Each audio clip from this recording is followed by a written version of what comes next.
when the day comes, it will be a little more expensive for some. But I don't have much time to talk on those scriptures of the Bible because I think you know them, you have read them, and you can continue to read them as long as you understand them.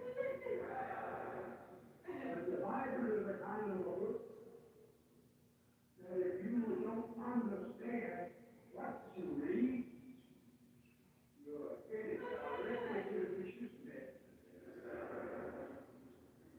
You will find the vicious net don't mean that's not the vicious net. It means the next time the vicious is the devil. And the net is this tricking out. When it gets you tricked in his net, then the way to the lake of fire is gone.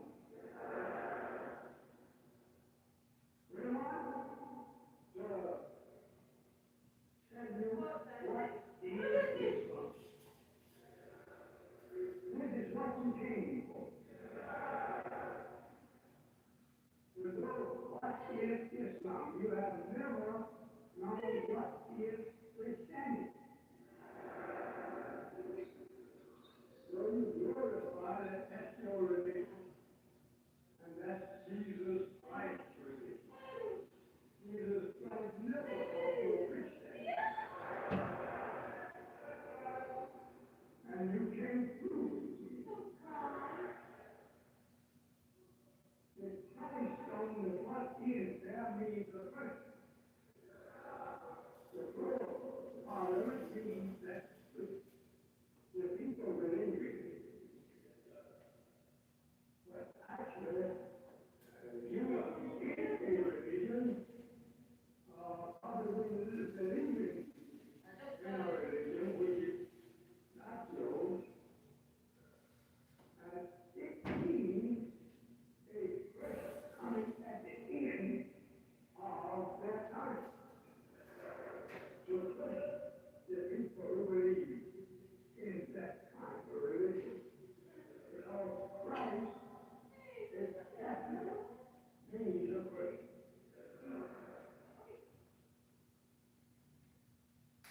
But again, we have a lot of work to do. A lot of work. Let us have purified my Lord.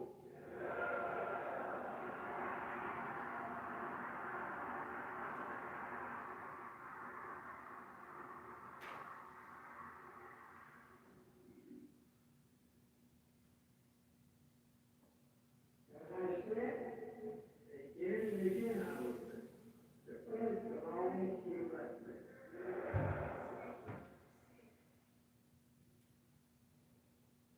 The white man's history is in the Bible, but it is so full with some foreign language entities. And therefore, you cannot understand it.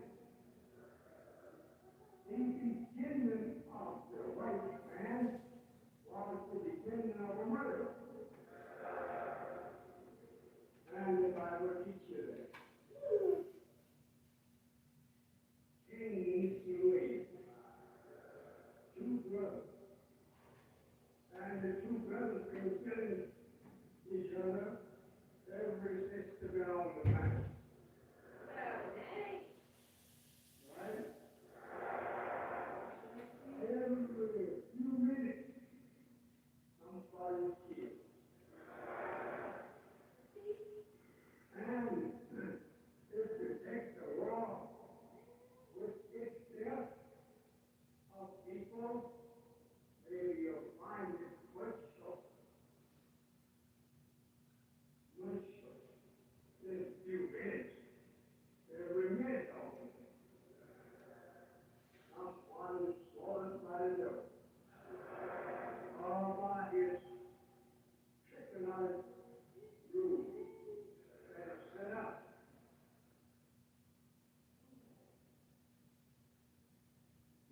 given authority, knowledge, wisdom, to rule all life on the earth.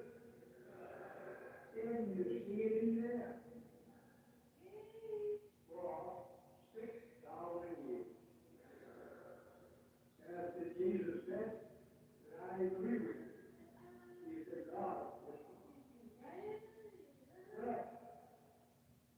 there is only a limit to the time he is through. And the time have arrived and passed by. Give him a chance. If you wanted to repent, or those whom he has deceived, to repent. So you were read, and I find the devil in his hell. So since we were read by the devil, it takes an awful, powerful teacher to get you out of it.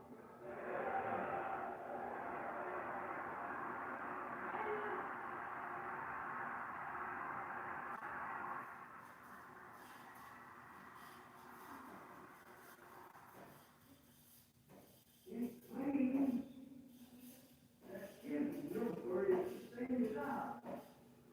It's got to be the same as ours since we made it. It didn't take himself.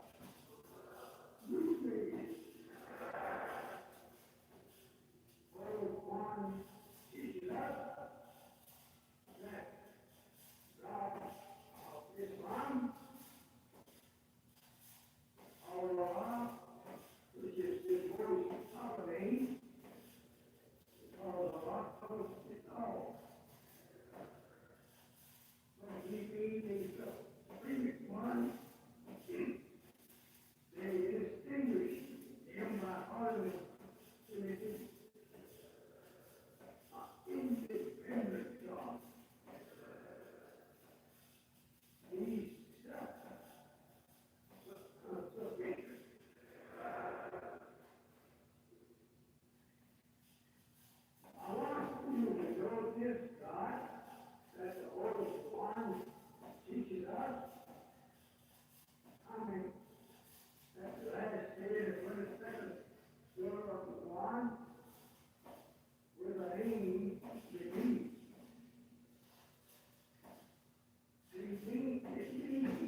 a year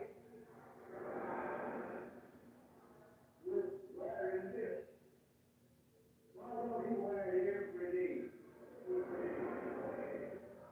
Because it don't belong. Well, that's for Muhammad. When he permitted the devil to wear the flag of Islam on his head once a day, he's got to be one that has been studied to principle designed to act on the earth. Well, let it rise 40 or 50 years. You don't see young men in the devil made sure all the time. They're always celebrating. Because he's not supposed to come out with this on his head. That red head until he's so whistled in this study of it. Take the baby downstairs and keep it downstairs. So she don't be hard enough here now. Please. Now, let us take a turn of this voice.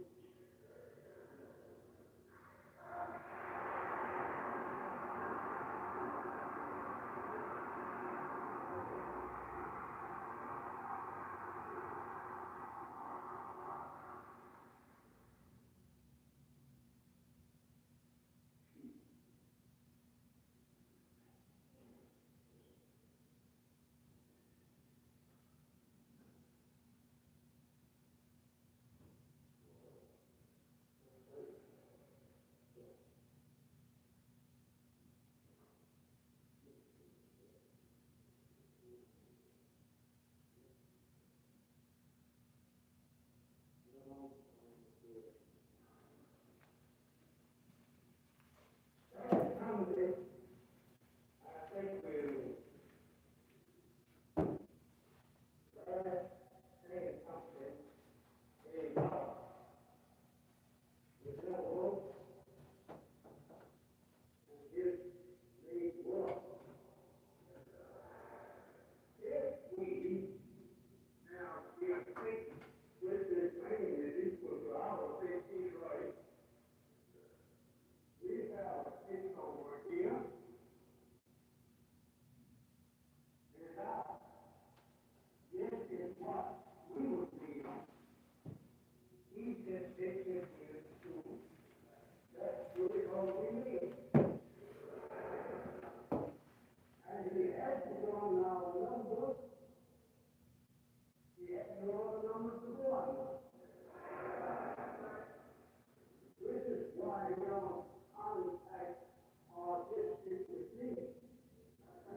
time.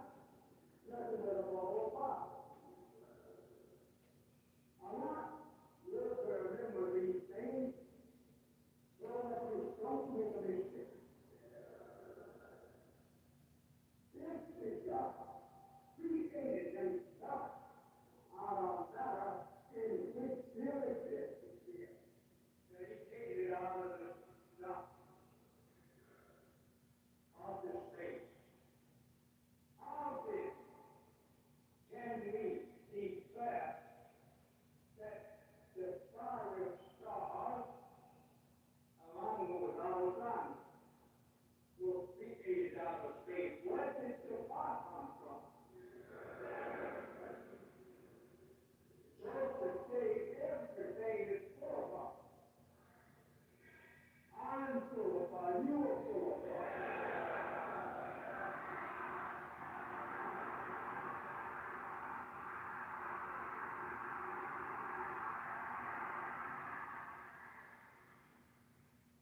This is all we get all. I'm not concerned today. But you keep on coming back out. Well, if I tell you everything, you will get more powerful. When you will start adding in your practice, and I'll let you remember what I said. After you get through with it.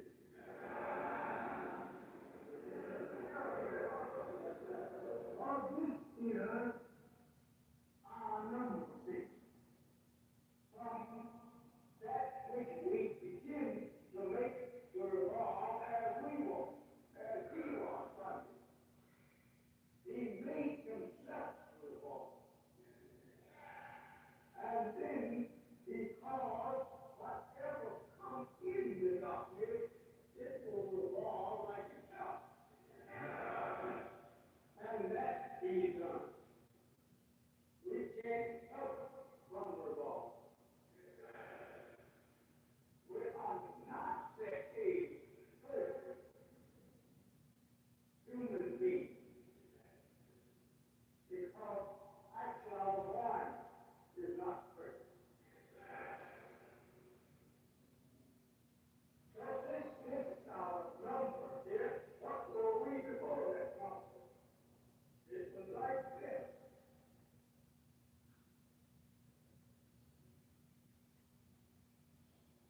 We left out of left and we made ourselves one over there.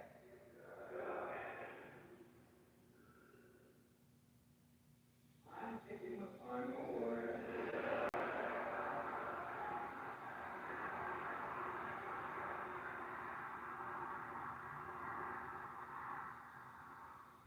Now, if we made ourselves in the beginning one, well, say, just come to nothing again. And it goes over here, feet,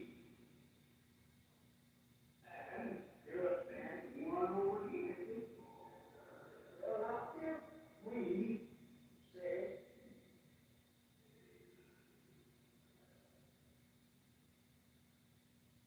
I think if you have 400 years away, I think you still have a good time.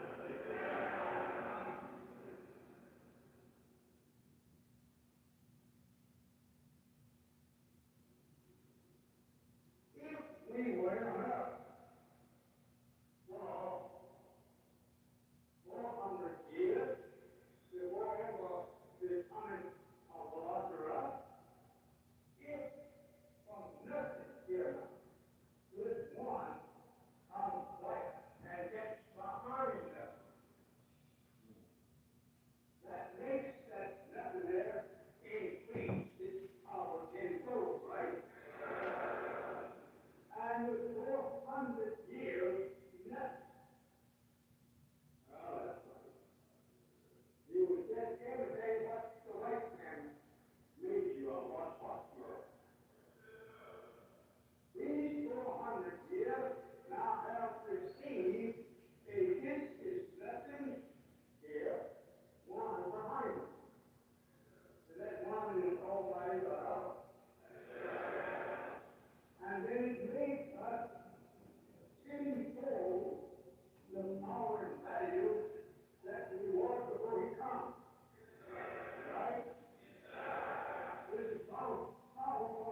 God is generated into nothing.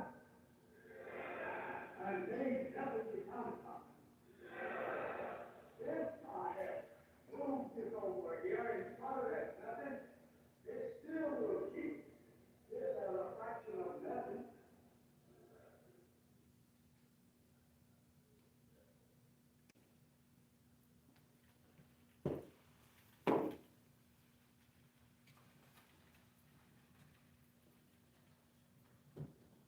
Assalamu alaikum. Wa alaikum salam, sir.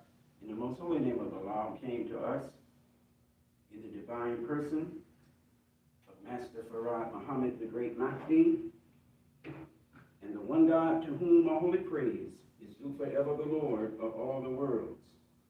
We forever thank him for his coming and for his raising up in our midst a divine leader, a divine teacher, and a divine guide in the personage of the most honorable Elijah Muhammad, the last and the greatest messenger of Allah.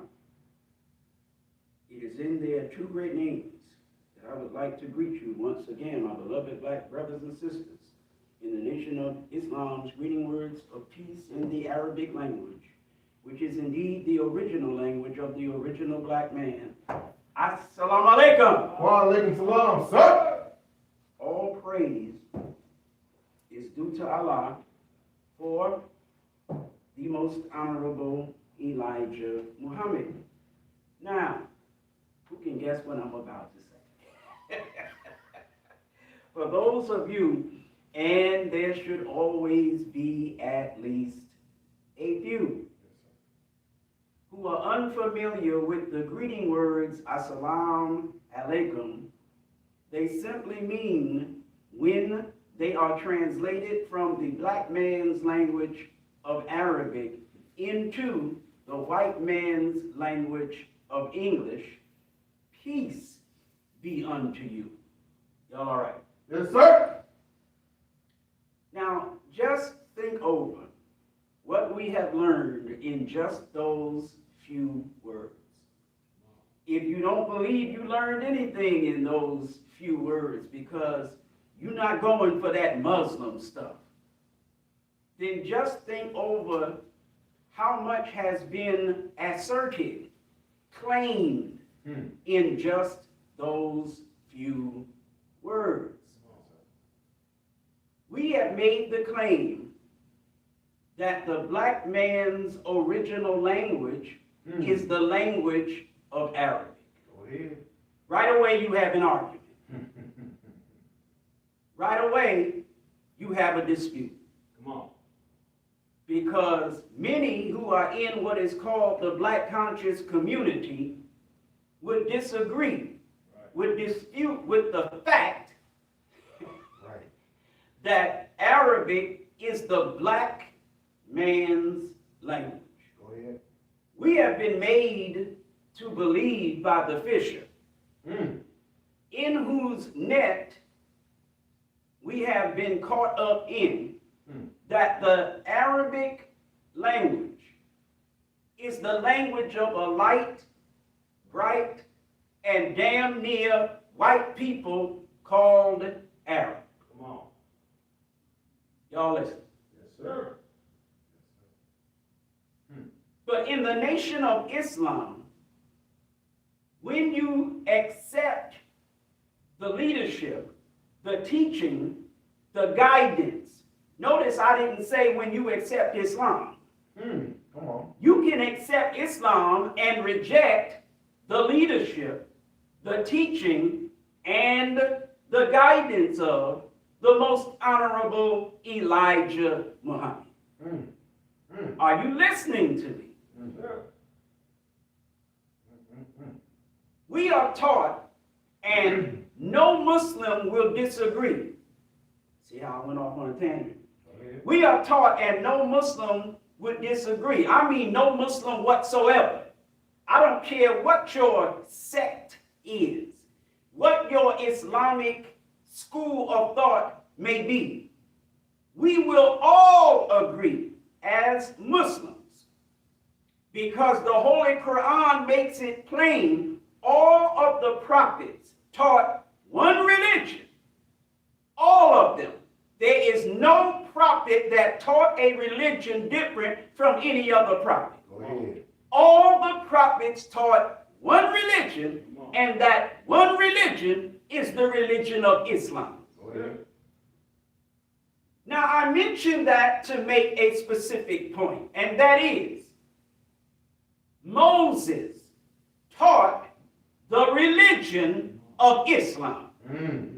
He did not teach the religion of Judaism. Make that plain. The fisher taught the religion of Judaism. Come on.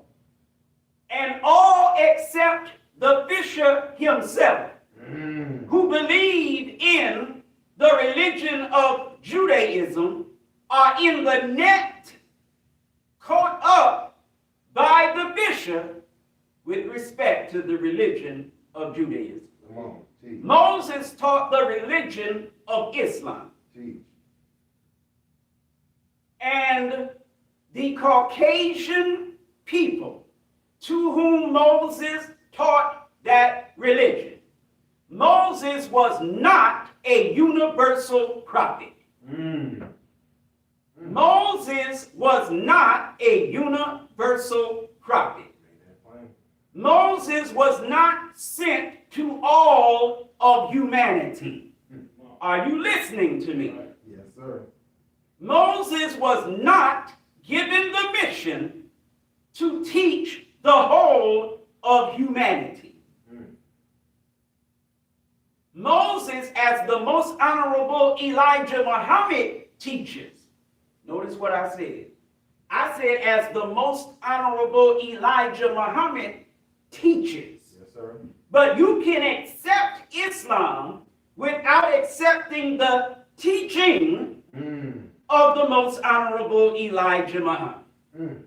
The most honorable Elijah Muhammad teaches us that Moses, or in his Arabic name, Musa, Yes, sir. was sent from Egypt in Africa up into the caves of West Asia Go ahead. that is now called Europe. Come on. Go ahead. The EU meaning hillside, Yes, sir. and the rope meaning bound in, Go ahead. meaning bound in the hillsides. Go ahead. Are you listening to me? Yes, sir. Teach. Well, what was bound in the hillsides? Mm. It's not a what that was bound in the hillsides. Ooh. It is a who that was bound in the hillside, He's talking about owls either. in the caves and the hillsides. Are you listening to me? Yes, sir. Go ahead. Who was bound in the caves and the hillsides? The Caucasian race of people. Teach. The white man is called European because he was bound in the caves and the hillsides of Europe 6,000 years ago as a punishment imposed upon him by the original black man for making trouble during a 6-month period in the holy city Mecca. It ain't long. Are y'all listening to me? Yes, sir. Go ahead. Who did he make trouble amongst for those 6 months in the holy city Mecca? Yeah, really. Did he make trouble among the light people? No, sir. Did he make trouble among the bright people? No, sir. Did he make trouble among the damn near white people? No, sir. No, he made trouble among the original people. Yes, sir. Are you listening? And so the original people rounded up all of those Caucasian people that they could find. Did they find them all? No, sir. But they found most of them. Yes, sir. The overwhelming majority of them. Yes. They stripped them of our clothing Go ahead. Teach. Listen. Teach. and gave them nothing but an apron, Mason, Shriner, gave them nothing but an apron to wear around their waist to cover their shame. Y'all all right? Yes, sir. They took his Crocs from him. White man love them Crocs. The cracker didn't even have no Crocs. He was hurt by that. He What? love them Crocs. They took that cracker slides from him. The cracker didn't have no slides. He was barefoot with nothing but an apron. All he had was the language. Right. Are you listening to me? Teach. Sure. We mounted up Go ahead. on horses and or camels. Come on. I don't give a damn whether it was horses, camels, or horses and camels. Yes, sir. Go ahead. I don't care what the homies was riding, but they were riding. Go ahead. But the cracker was walking. Are you listening, Mason or Shriner? Come on. Because you have a question in your masonry that asks, were you walking or riding? Right. If it's a white mason, you were walking. That's right. If you say you were riding, you don't know your history. Right. Niggas was riding. Go ahead. Crackers was stepping. Ooh, ow, ooh, ow. Right. Horsepower. Come on, Camel brother. power. That's right. Go ahead. We marched them across the burning sands of the Arabian desert. Teach. Now, how many of you geniuses who write books 6,000 years later, Oh. you just got here 15 minutes ago, you got a pen and some damn paper and a publishing company, or you self-publish on your own, and you want to write a book about this history 6,000 years ago, how many geniuses like you think they were marched in a straight line from Mecca to the border of Asia in Europe, the Caucasus Mountain region? How many of you think that? Y'all listening to me? Yes, sir. Come on, brother. Let's make it plain. The terrain of the earth is not such that you can march in a straight line from point A to point B Teach it. for the majority of the time. Straight right. lines don't exist in nature. What we doing? You'll run into mountains. Yes, Right. You'll run into lakes, into rivers. You'll run into things you cannot go through. Right. You cannot go over. Yes, sir. You cannot go under. That's right. You have to go around. Yes, sir. Are you listening to me? Yes, sir. Go How many of you geniuses have the old school MapQuest route ahead. Come on. Map question. that the brothers marched the white man into Europe on? How many of you have that route? No, sir. How many of you can get on Google and start with Mecca and put as your point of destination the Caucasus Mountains, Go ahead, brother. Come on, man. That's what they do, though. and if you get a direction, it's going to say so and so many miles if you take this route. Right. So and so many miles if you take this that route. route, right. So and so many miles if you take that route. Come on.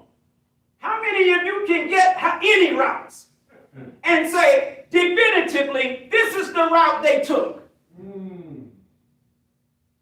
So will you please shut the hell up about the distance between Mecca and the Caucasus Mountains not being 2,200 miles? Come on. Will you shut the flock up, please? Come on, man.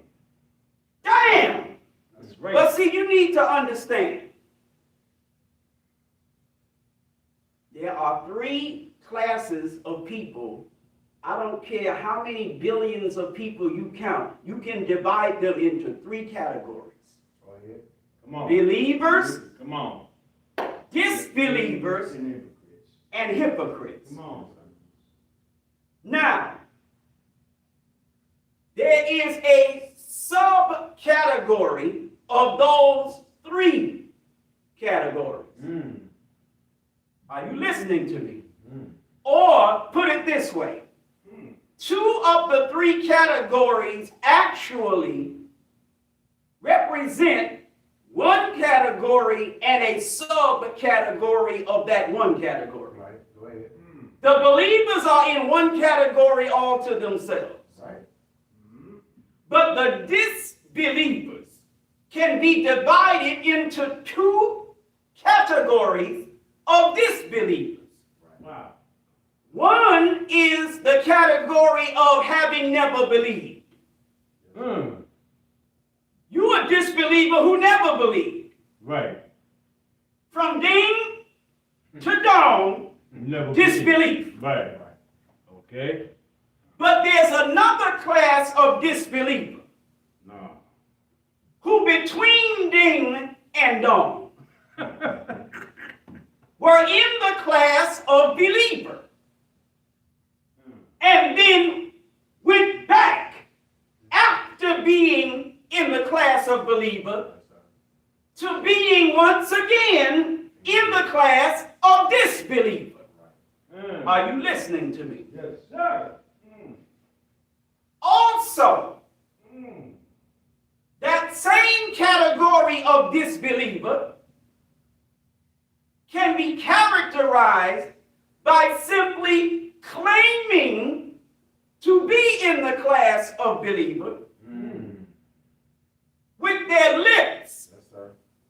but in their heart, they're in the class of disbeliever. Yes, sir. Mm. Y'all all right? Yes, sir. Meaning, from ding, they didn't believe. Mm. All the way to dawn, they didn't believe. But between ding and dawn, They said they claimed that they believed. Mm. But in their heart, they didn't believe. Mm. They had a motive for claiming they believed. That's wrong. Mm. Are you listening to me? Yes, sir. Jesus said, where? In the Bible. Yes, sir. What did I say my subject was? The Bible and the bishop's name. Yes, sir. Have I mentioned the bishop's name? Yes, sir. Now I've mentioned the Bible. Right. So no matter what tangent I go on, you can't claim I'm not teaching the title of my subject. Y'all all right? Yes, sir. All right. Jesus said in the Bible,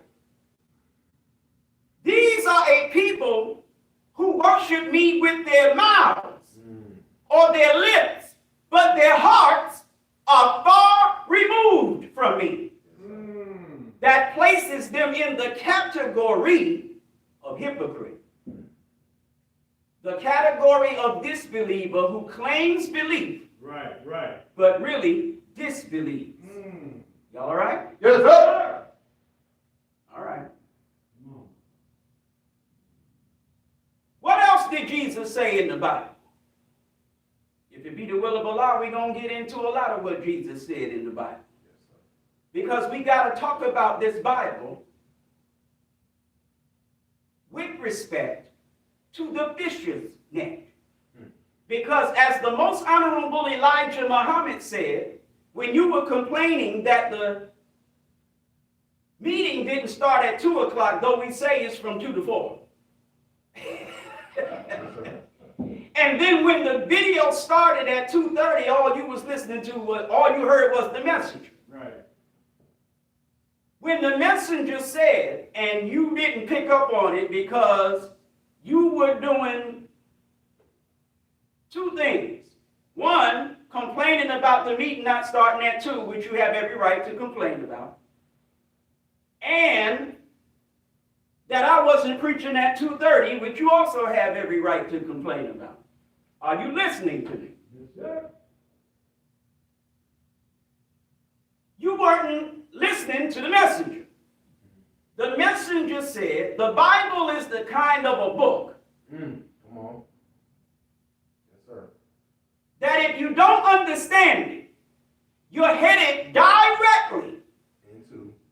not by a route that the white man was taken from Mecca to Arabia. They ain't gonna take you. You are headed directly, meaning as the crow flies. Come on.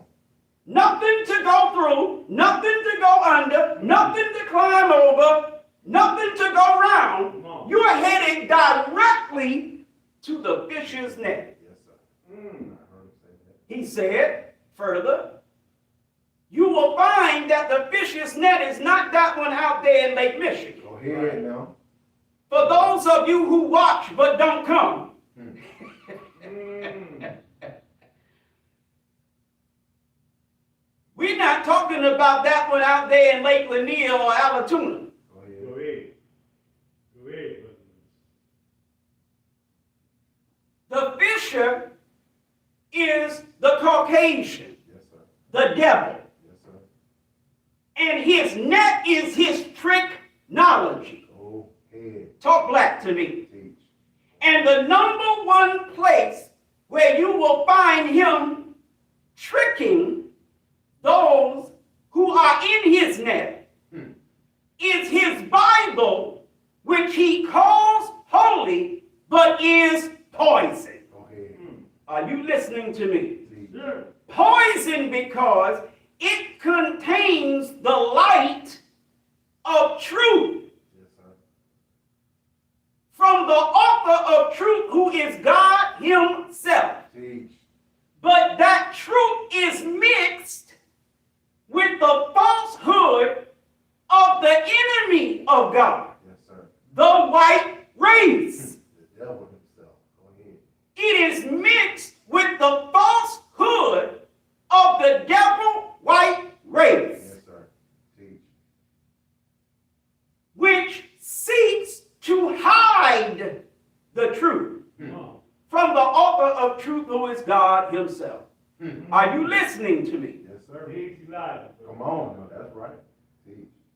And so the Bible is a book that if you don't understand it, you will be attracted by the light of the truth that's in it, but that light of truth is bait.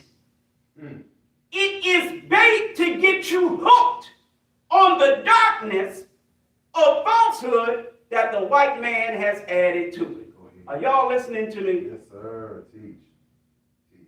Many of you, and there should always be at least a few, Yes, sir. many of you take offense at what the Muslims say about the Bible. Because you don't understand it, you're caught up in the net of the devils, the fisher's net. Yes, sir. The white man uses bait to get you in his net. The bait is Jesus. That's right. Mm. That's right. The bait is the good shepherd, Jesus. Come on. Are you listening to me? Yes, sir. That's the bait. Yes, sir. But Jesus said you can't love two masters, or you can't serve, pardon me, Right. two masters, for you must love one and hate the other. Are y'all all right? Yes, sir. How many masters are there? Two. Mm. There are two masters. Mm. There's the good master. Come on. The good master that is spoken of in the Bible, the good master is Jesus. But there's another master, Come on. the slave master. Mm. When you get caught in the fisher's net Come on. because you don't understand the Bible, when you get caught in the fisher's net, you take the slave master as the good master. Come on. Yeah. The slave master gave you an image of the good master that looked like himself. He gave you a good master with blonde hair. Yep. He gave you a good master with blue eyes. He gave you a good master with pale skin. And though his book said he had hair like lamb's wool, he gave you a mop head,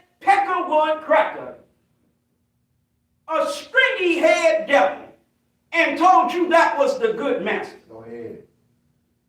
So your good master had the same texture of hair as the slave master. Same color of skin as the slave master. Talk black to me. Yes, sir. Facts. Now, if you can't love two masters, and there's a good master Jesus and a slave master cracker, if you can't serve them both because you gotta love one and hate the other, Yes, sir. nobody in their right mind would say that you should love the slave master and hate the good master Jesus. That's Come right. on. Now you're right, man. But those of you caught in the fish's net, in the name of Jesus, Yes, sir. the good master, you teach that we should love the slave master. That's right. We do. That's what they say.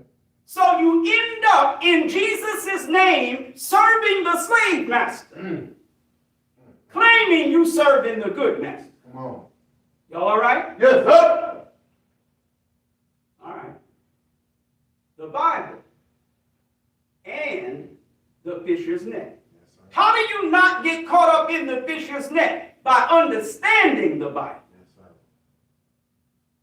How can you understand the Bible unless you're taught the proper understanding of the Bible? That's right.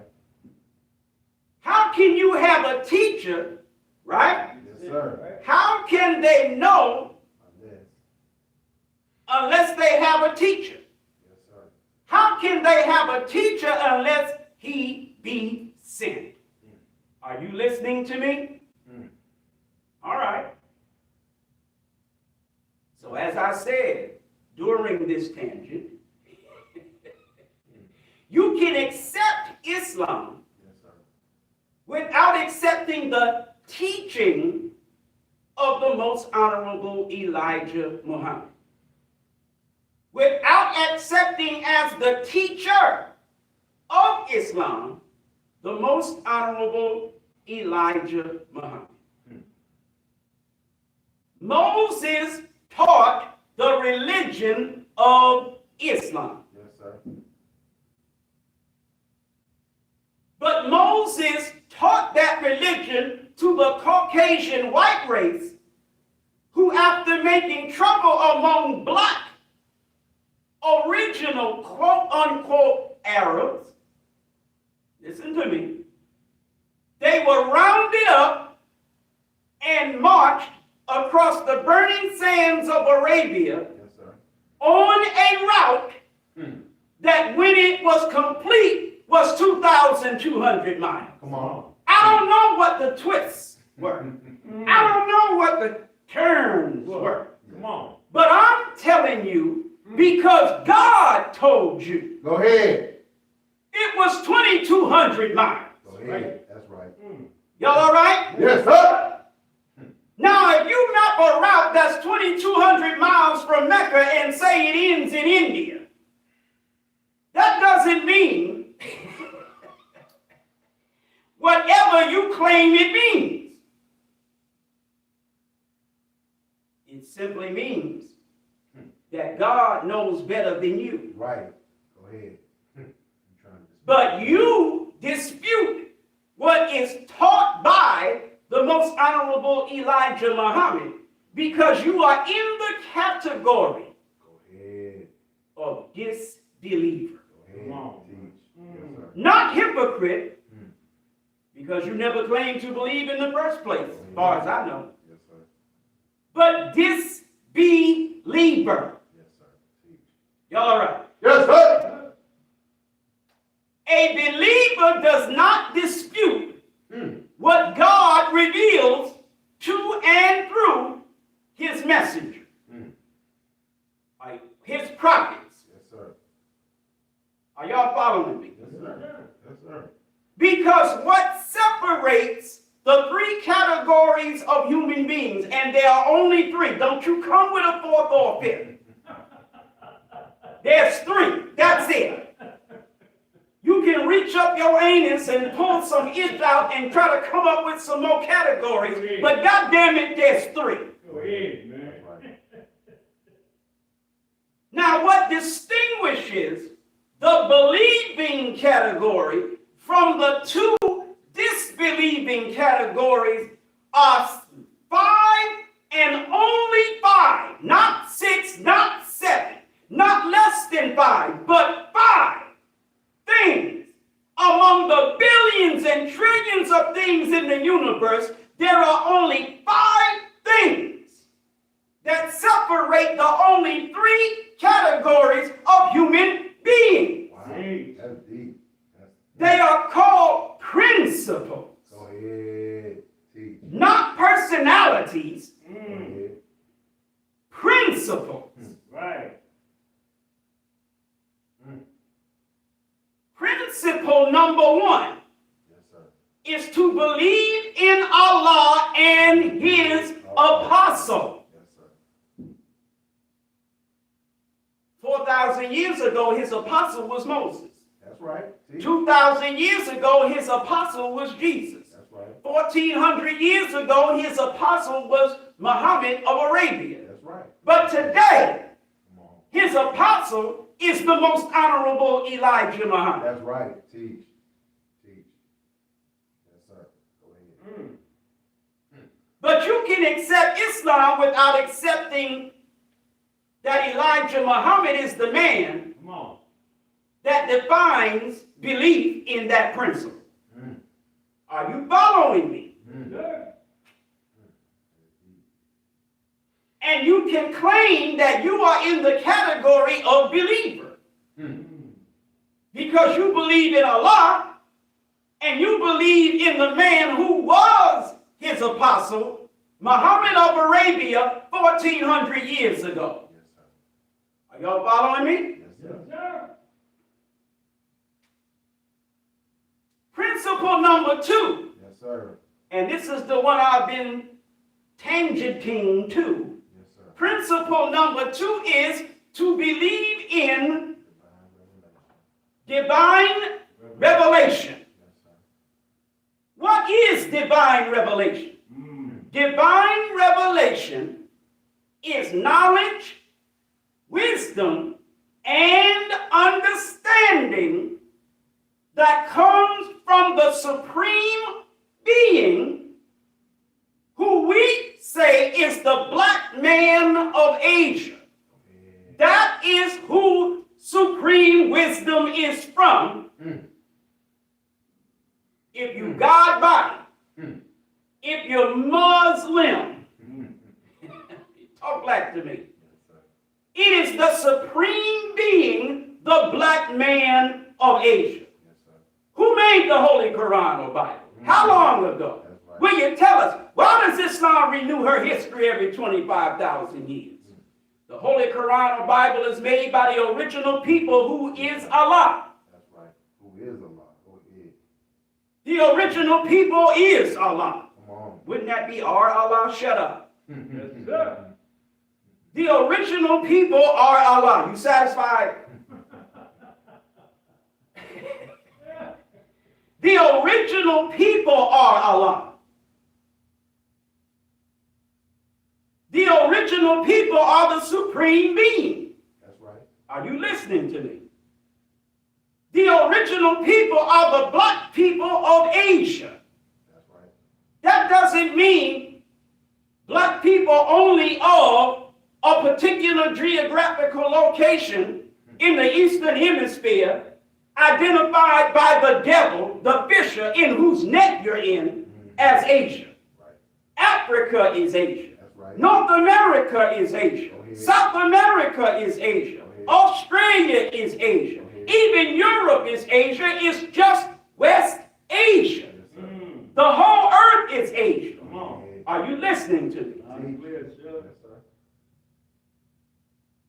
Teach. The Quran will expire in the year what? 25,000. 25,000. How long from the date of that lesson is that? 9,080 years from the date of this writing. Yes, sir. What writing? Lost Found Muslim lesson number 2. Yes, sir. Or the 1 through 40. Yes, sir. Come on. Go ahead. Are y'all listening to me? Yes, sir. Yeah. Teach on. Teach. Teach. The Nation of Islam is all wise. Yes, sir. How many things does it do right and exact? Oh, And does everything yes, sir. Everything. right, Yes, sir. but not just right. Not only right, but in addition to right, exact. Y'all all right? Yes, sir. All right.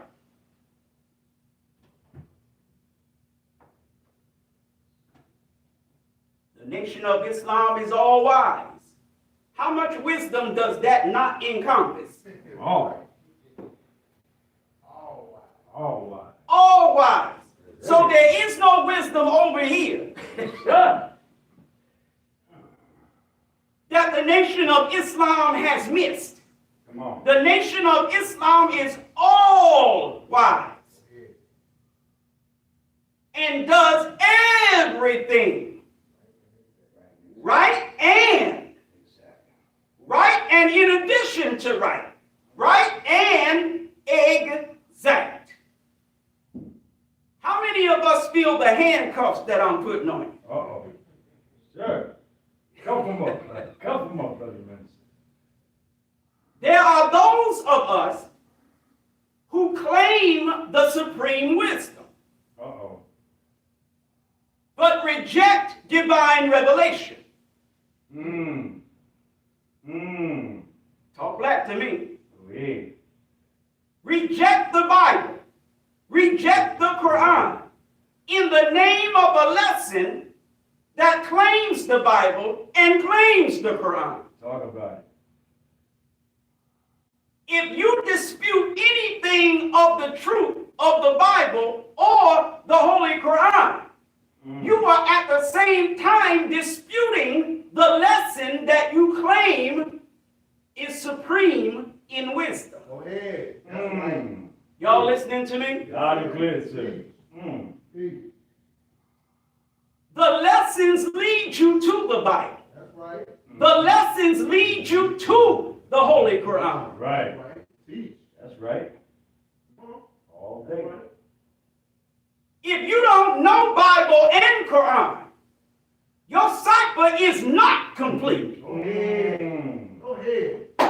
All praise is due to Allah for the most honorable Elijah Muhammad. Real talk right there, brother. The only reason that lessons even exist in the first place That's right. is to give you a crystal clear picture in your mind, which is your third eye of the knowledge and the wisdom of the Bible and the Holy Quran. Are you listening to me? Yes, sir. All right. Because you've been caught up in the net of the fisher. In particular, for 400 plus years in the Western Hemisphere, but altogether 6,000 years all over the planet Earth. Y'all all right? Yes, sir. And so the supreme wisdom had to be what? Revealed so that you could properly understand the Bible, properly understand the Quran, and no longer be caught up in the fisher's net. All praise is due to Allah for the most honorable Elijah Muhammad. And so to believe, principle number 2, in divine revelation as a reality, as a principle, as a practice. Whose practice? God's practice. The knowledge of God. How does God operate? Good question. The knowledge degree in the 1 through 40. Lost Found Muslim lesson number 2, question number 1. Gives you much detail in the manner that God operates.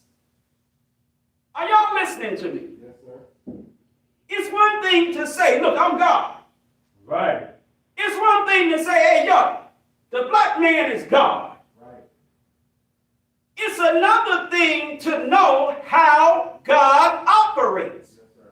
Teach. Are you listening to me? Yes, sir. Does God eat pork chops? You got it. Come on. What if they're fried and covered? With gravy. What if you had drank that? Man, it would be sit It'd have been on the damn rug, wouldn't it? No, sir. Is that how God operates? Thank you, sir. God does not go across the street to Big Daddy's That's right. and get no covered fried pork chops. Right. Them damn things be this big, Big, right, with gravy on them, brother. covered in gravy. Niggas in there buying them like they going out of style. That's right. Y'all listening to me? Yes, sir. Thanks be to Allah, you can't smell them.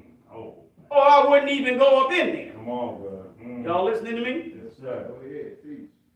I still shouldn't go up in there. Right. Teach. Teach. But nigga,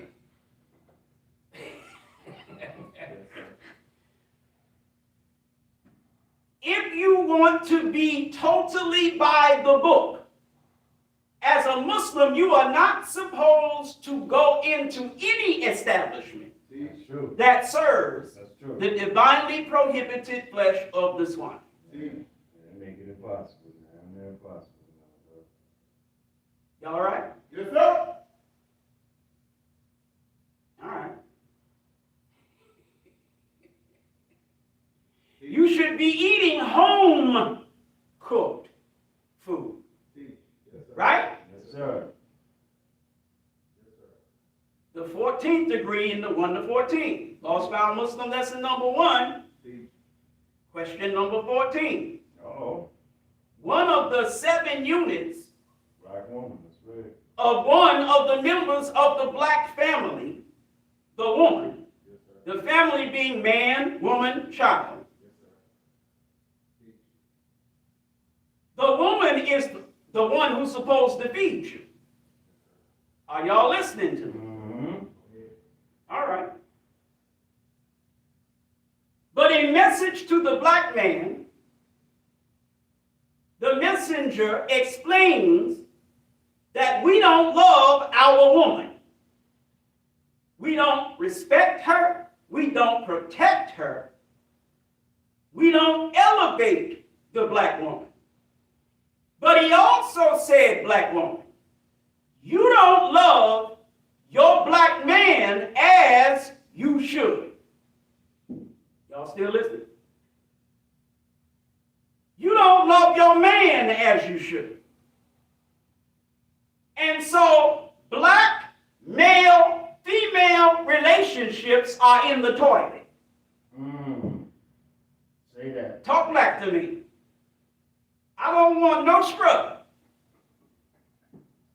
A scrub is a guy that can't get no love from me. Hanging out the passenger side, rather, of his best friend ride, trying to holler at me. Y'all all right? Yes, sir. I'm a strong, independent black woman. I don't need no man. You sure as hell ain't talking about the white man. Because you ain't got a damn thing that the white man don't provide you. That's right. And you have no control over your life except the amount the white man allows you. Are you listening to me? Most of you don't have an independent idea in your head. You're not even a generator of ideas as a woman. Go ahead. You are a reflector of ideas as a woman. You are as the moon. Like that The light. moon does not generate light. It reflects the light of the sun. Come on. The female does not generate ideas. Reflection. What do I mean by what I said? That doesn't mean there are not great female inventors. No. Will you relax? Right.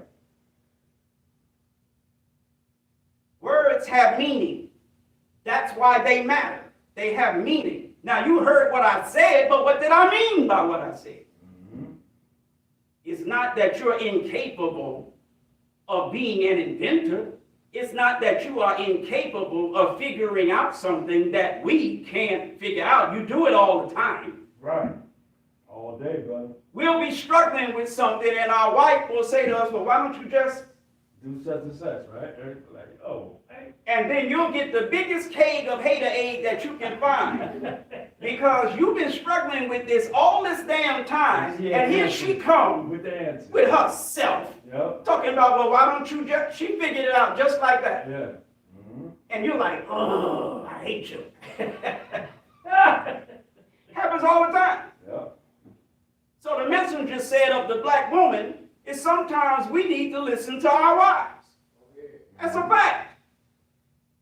But a woman will hear that and say, and think, we need to listen to her all the time. Right. No. The messenger said sometimes. And he's right. Sometimes we need to listen to you. Right. But that don't mean we need to listen to you all the time. Right. Talk back to me. The key is to recognize the times when you need to listen to your wife. Come on. Most of us are not too good at recognizing those times. You listen to her when you shouldn't, because you's a chick-made faggot. And I say chick because I can't use that B word up here. You's a chick-made punk sucker nigga. Right. So you listen to her at times when you need to be a damn man and control her. And then you don't listen to her when your ego is in the damn way. I'm the man around here. And you don't know your anus from your damn elbows, and she got what's right in her head, you don't. Niggas do everything backwards. Right. Dyslexic. You won't listen to her when you should, but you listen to her when you shouldn't. Oh. Y'all all right? Yes, sir. All right.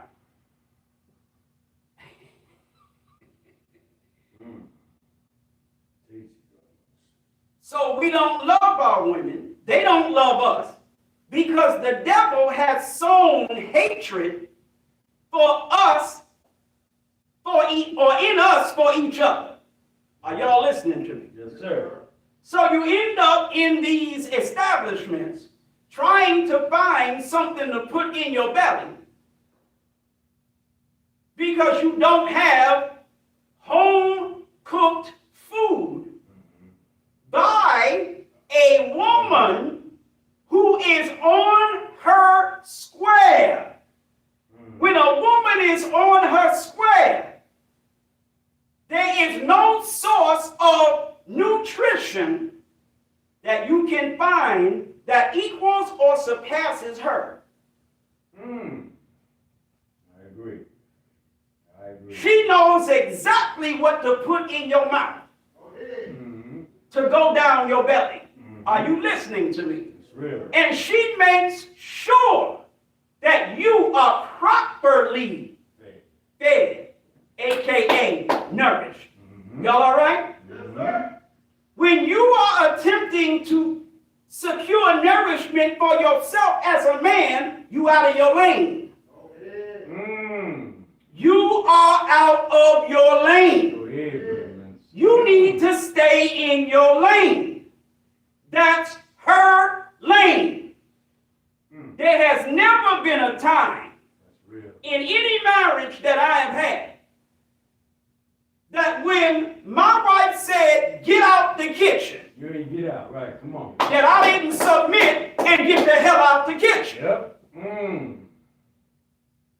And I have always been an intolerable a-hole when it, and gonna die one. Don't give a damn. I ain't changing ish. I'm that nigga. You understand that? I'm that overbearing, old school, chauvinist man. And I'm gonna die that nigga. Don't give a damn what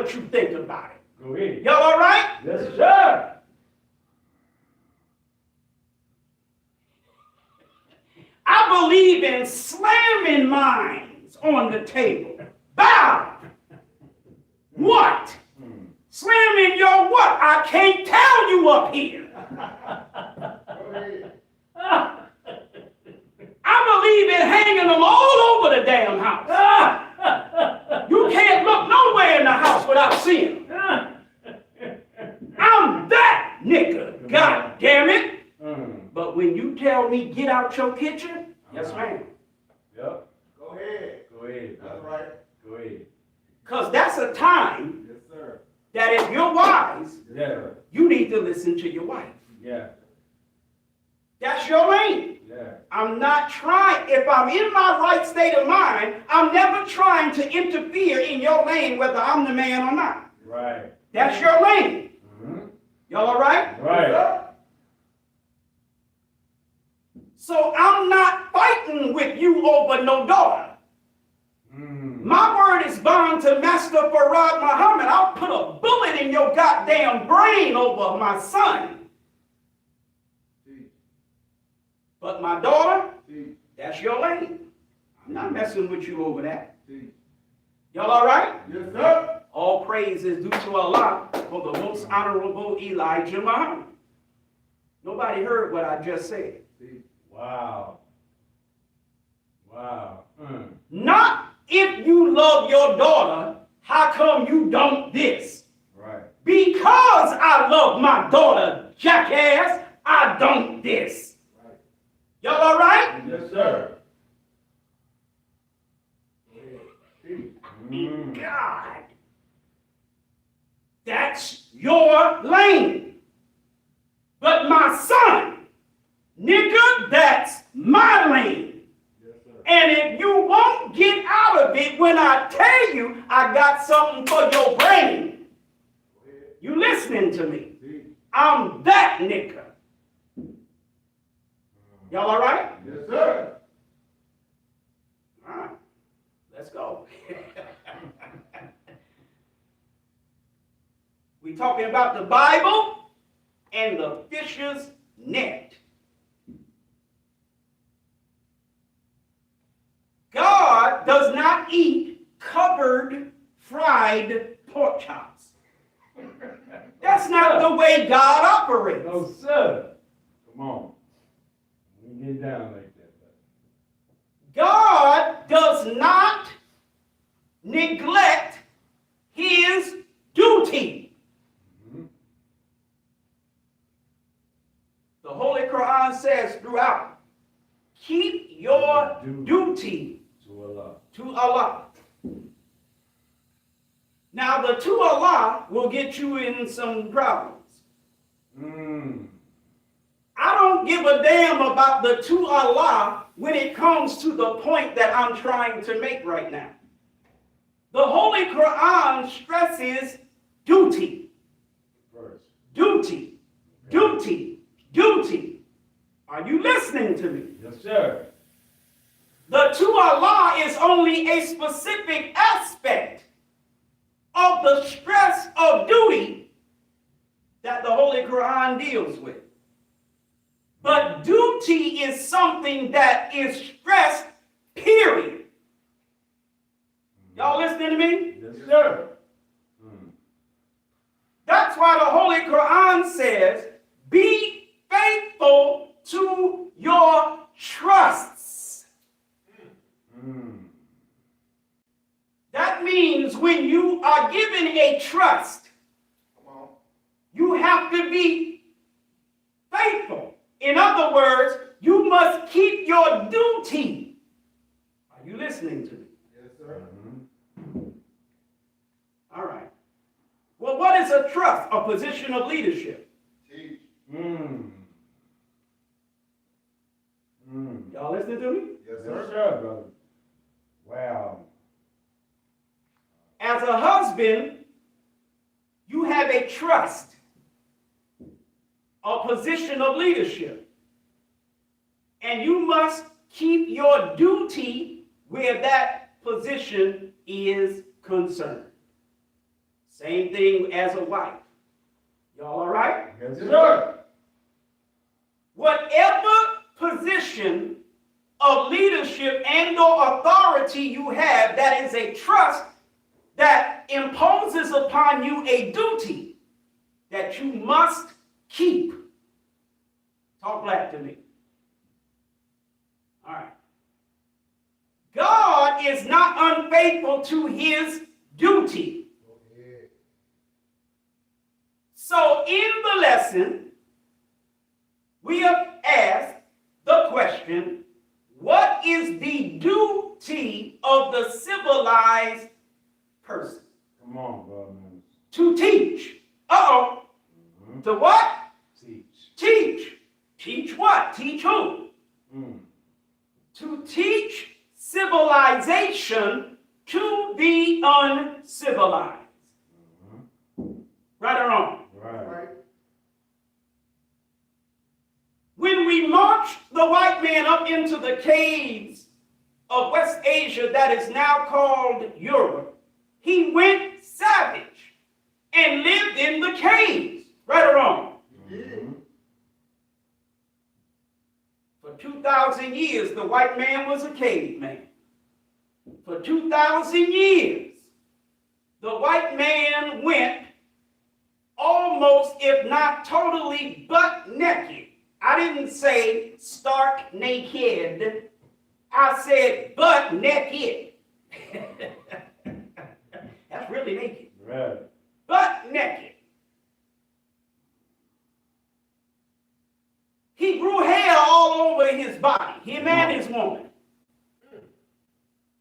You ever notice the white woman making commercials about shaving her legs? Yeah. Yeah. Talk black to me. What the hell are you doing with hair on your legs? Mm. And you sisters that got to shave your legs, that's because you have been mixed Right. with the blood of your slave master. Come on. That's why you got to shave your legs. You can go to areas that our people live in, that is their native land. You don't find black women having to shave their legs. They don't have no hair on their legs. Are you listening to me? But where you live among and mix with white people, you got to shave your damn legs. Y'all listening to me? Yes, sir.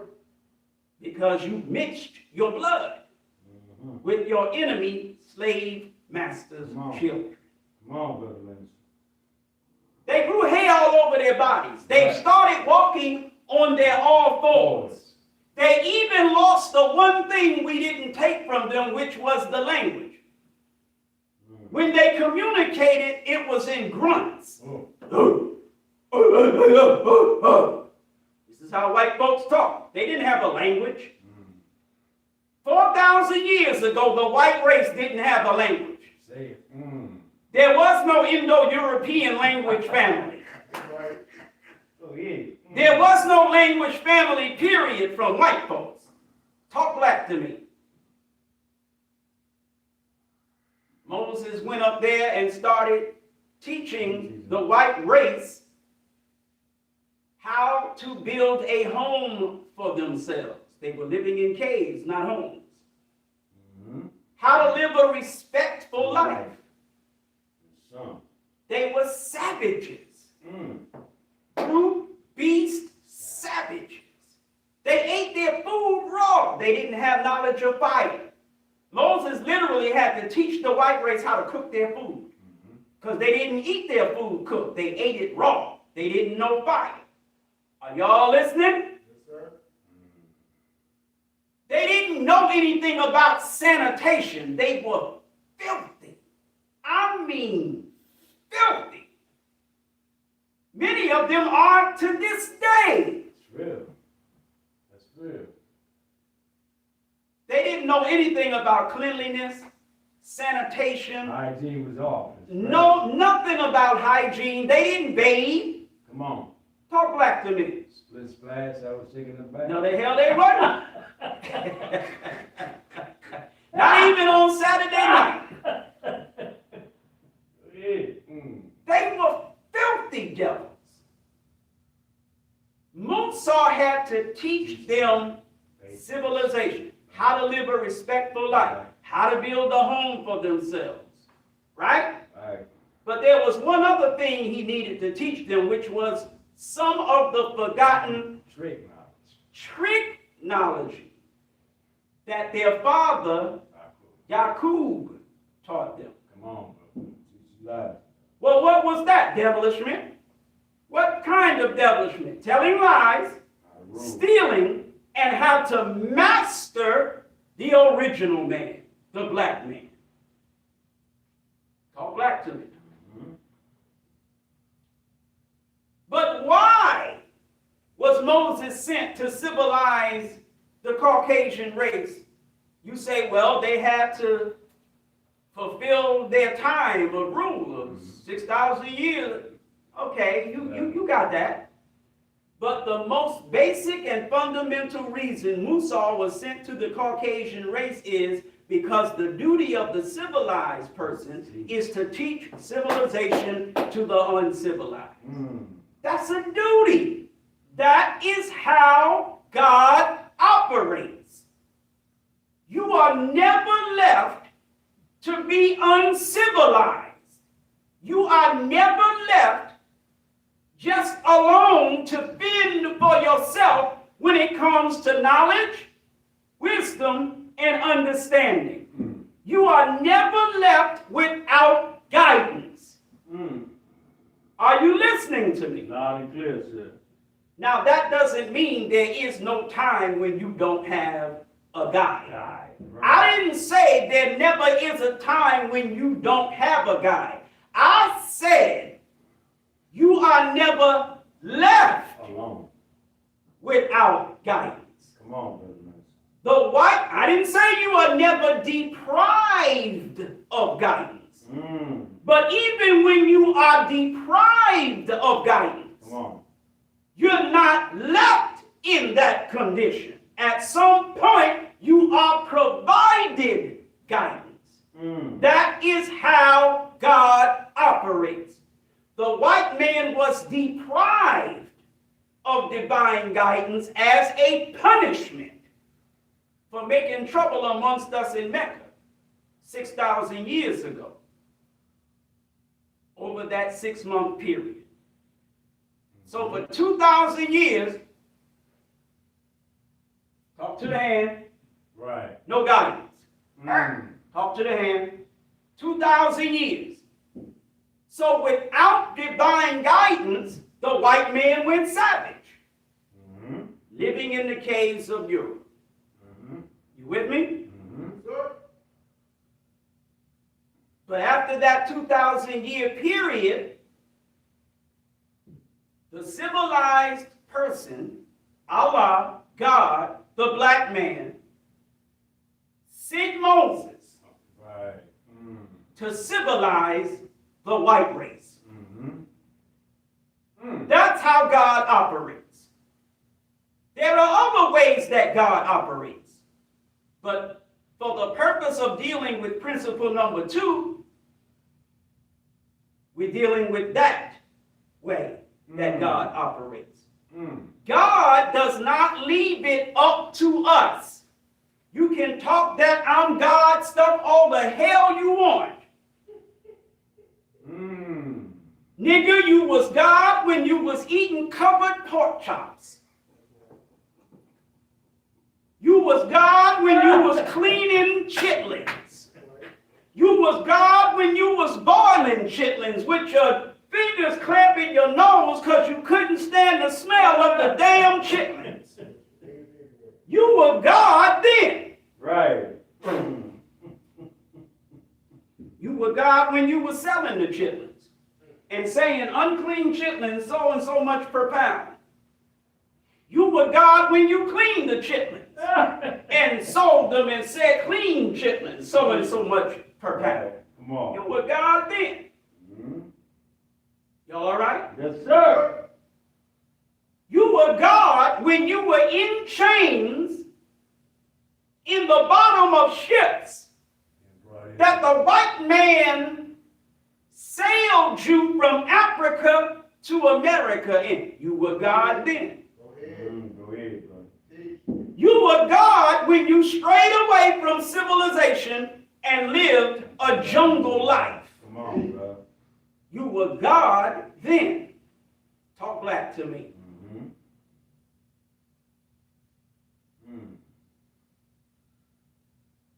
But there is a way that God rolls.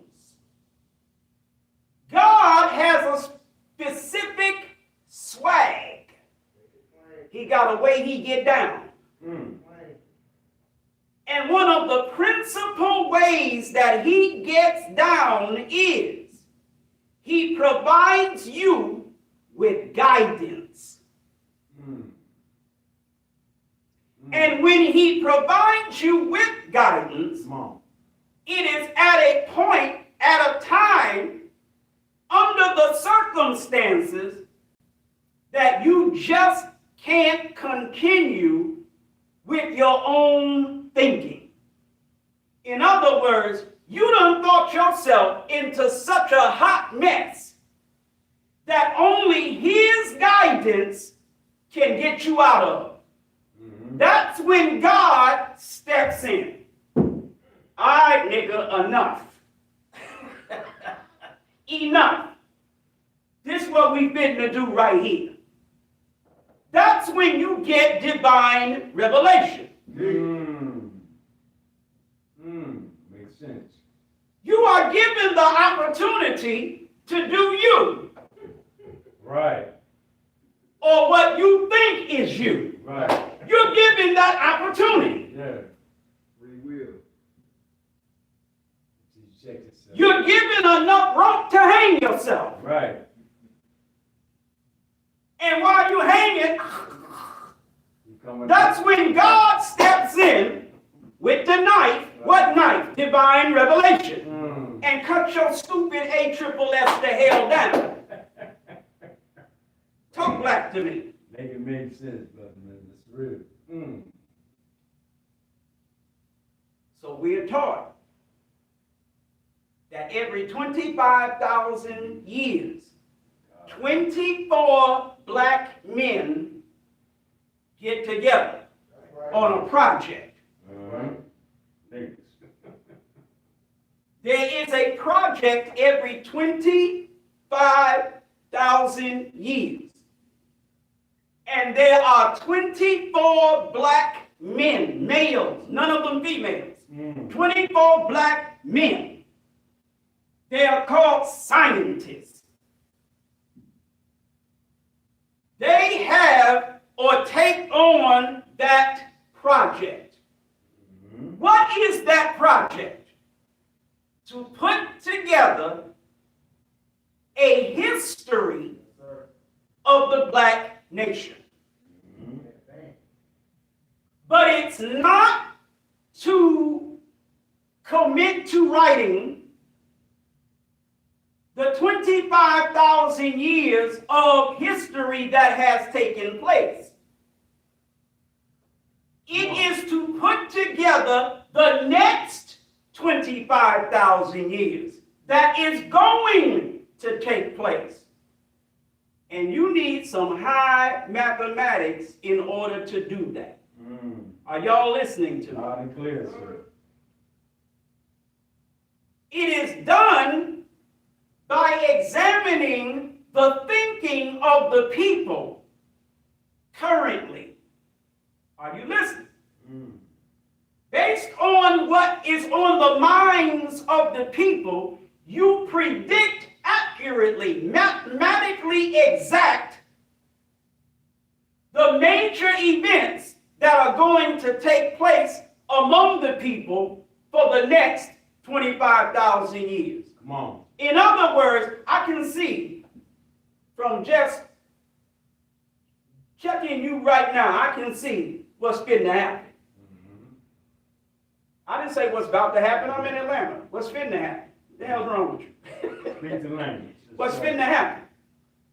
I know what's finna happen because I see what you're on right now. Based on the track that you're on, I know where you're going. I know where this is going. Right. Got it. Talk black to me. Built in GPS. That's right.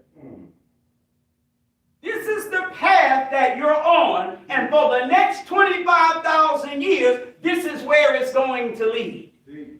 Are you listening to me? Yes, sir. So they commit that history to writing.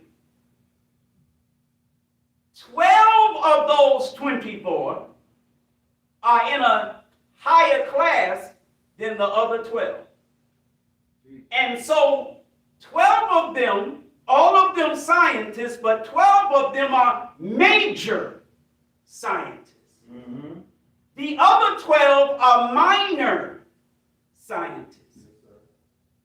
And this project has to have a manager, Go ahead. a project manager for you corporate niggas. Somebody got to be in charge of this project, beginning And the end. and making it to completion. Yes, sir. That's the 24th. Go ahead. Mm. The 24th is one of the 12 major. Yes, sir. Right. Teach on it. So 11 of the 12 Me. major, along with 12 of the minor, write it out. Yes, sir. Get it written. Get it done. The 24th, the project manager, To God. is the judge. Mm-hmm. Y'all listening to me? Yes, sir. All right. Teach on it. Teach it live. It's written, compiled into book form. Now, the book has to have a designation. It has to have an identification. It's got to have what? A name. It's not cat and a hat. No, sir. It's not green eggs and ham. No, sir. It's not To Kill a Mockingbird. No, Come sir. on, brother. It ain't even Man Child in the Promised Land. Go ahead. We're back there, brother. Yes, sir. It ain't The Fire Next Time. Go ahead, brother. The name of the book is Quran. Yes, sir. Teach. Y'all listening to me? Yes, sir. Loud and clear, sir. All right. Whenever one of the major events in that history is about to take place, somebody is picked, handpicked by one of the 12 major scientists to be a leader, a teacher, and a guide to the people with respect to that major event that's about to take place. Come on. Why? Because something is going to be brought down and another thing is going to be raised up. Mm-hmm. And in order to provide leadership, teaching, and guidance so that those who accept that leadership, teaching, and guidance won't go down with what is being brought down and will be able to rise up with that which is being raised up. You have to have a leader, a teacher, and a guide. Come on. Go ahead. Go ahead, brother. Teach this long. Teach his life. That's it. All right. Jesus was handpicked by one of those 12 major scientists because something momentous was about to take place. Teach. Mm-hmm. Teach. The Romans were about to conquer and destroy Jerusalem. Mm-hmm. The quote-unquote Jews was about to get that work Mm-hmm. because they had thought themselves into a hot mess. Yes, sir. Go ahead. They had the revelation of Moses, Go ahead. Mm-hmm. but they corrupted it. Go ahead. Right. Teach on it. They corrupted it to a point that it was no longer serving the purpose for which it was revealed. Go ahead.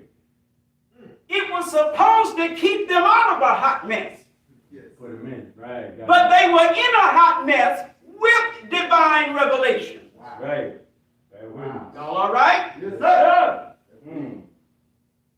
And the hot mess was the impending destruction of Jerusalem, of their independence as a people. Y'all all right? Yes, sir. So Jesus was handpicked to be the last messenger to the Jews. Mm-hmm. What's wrong with you Negroes, niggas, and colored boys and girls? Mm. Is you think Jesus was the last messenger For them. for the whole world? Mm. Right. No, no, no, no, no. Jesus was the last messenger only to the house of Israel. Go ahead. Those that accepted Jesus not only didn't go down with what was pulled down, Mm. but they were raised up with that which was raised up. Go ahead. Y'all listening to me? Yes, Loud sir. and clear, sir. Mm. All right. What went down? An old civilization. Mm-hmm. What was raised up? A new civilization. If you were with Jesus, It was good. you got in on the ground floor of a new civilization that was being raised up. And you know, when you get in on the ground floor of something, as it comes up, you come up with it. Right. Good. You top shelf. Mm-hmm. Best time to get in. Best time to get in is right at the beginning. Yes, sir. All right. But here's the problem. Jesus taught the exact same religion that Moses taught, and it wasn't Judaism. Yes, sir. Teach. It was Islam. That's right. Mm-hmm. Uh-oh. Yep. That's right. And the problem with the Jews was They ain't want them Muslims. they wanted to accept Islam, Right. meaning what Moses taught. Right. They wanted to accept Allah, but he was called Jehovah. Yes, sir. Go ahead. They wanted to accept God, but they didn't want to accept his apostle in the person of Jesus. They didn't want to accept Jesus' leadership, Yes, sir. Jesus' teaching, and Jesus' guidance. Come on, man. But they wanted to still claim Islam. Yes, sir. Mm. On a luxury base. So we still believers. Mm-hmm. Because we believe in God and we believe in his messenger Moses. Right. Hold up, cracker. Different day. Hold up. Yeah. Wait a minute. Yeah. What's the temper in You got to believe in Jesus as the current apostle. Right.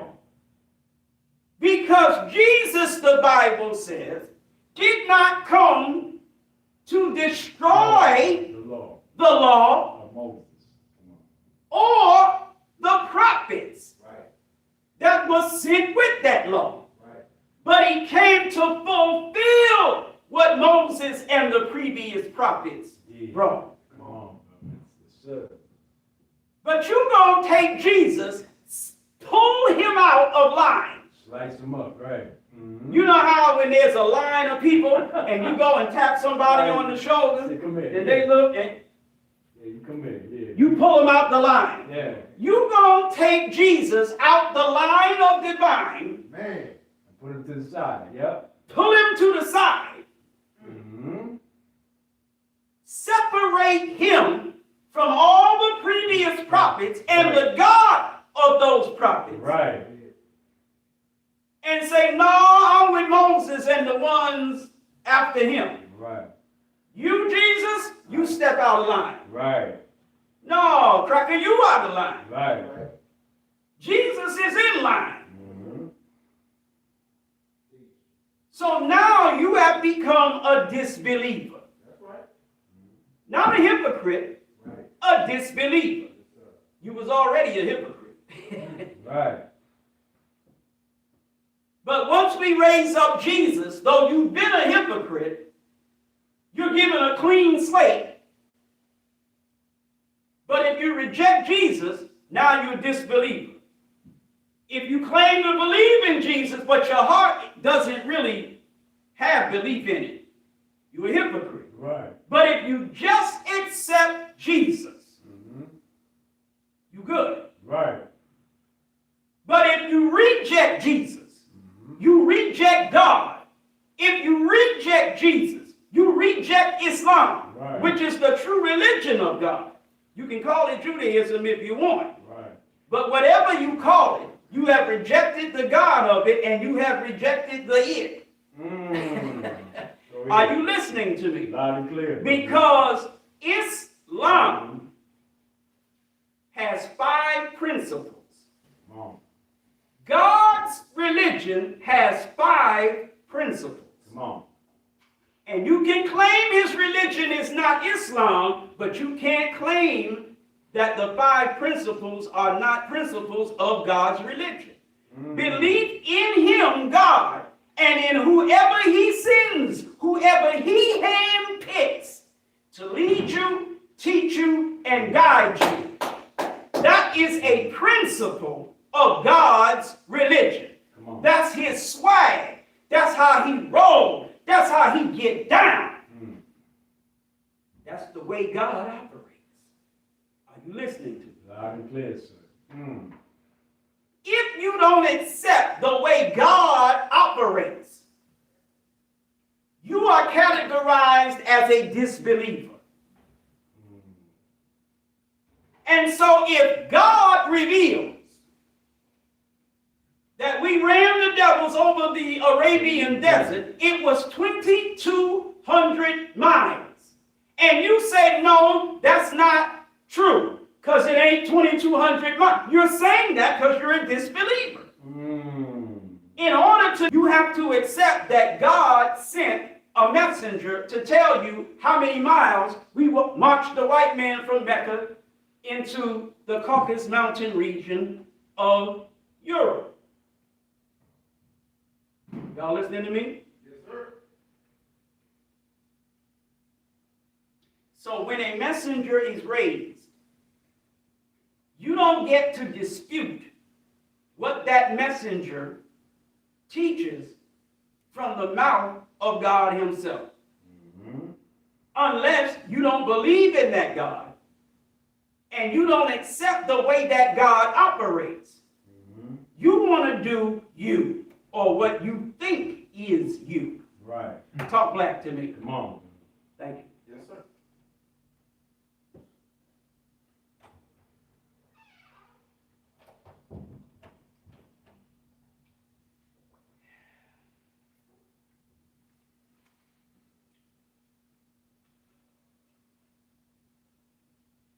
That's Brother Gerard X. Yeah.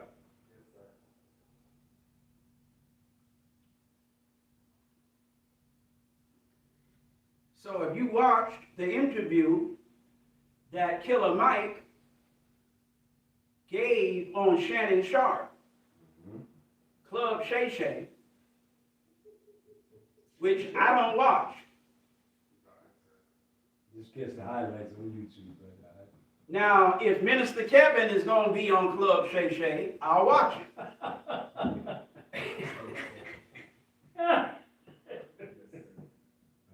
Or something similar to Minister Kevin being on Club Shay Shay. Like me being on it. I'll watch it. Right. Y'all all right? Yes, sir. But anybody else, anything else, I don't give a damn about no Club Shay Shay. That's nigger stupidity. I don't deal with nigger stupidity. I'm not entertained by nigger stupidity. Come on. When you're entertained by the stupidity of niggers, it's because you're caught up in the fisher's net. Y'all all right? Yes, sir. Teach.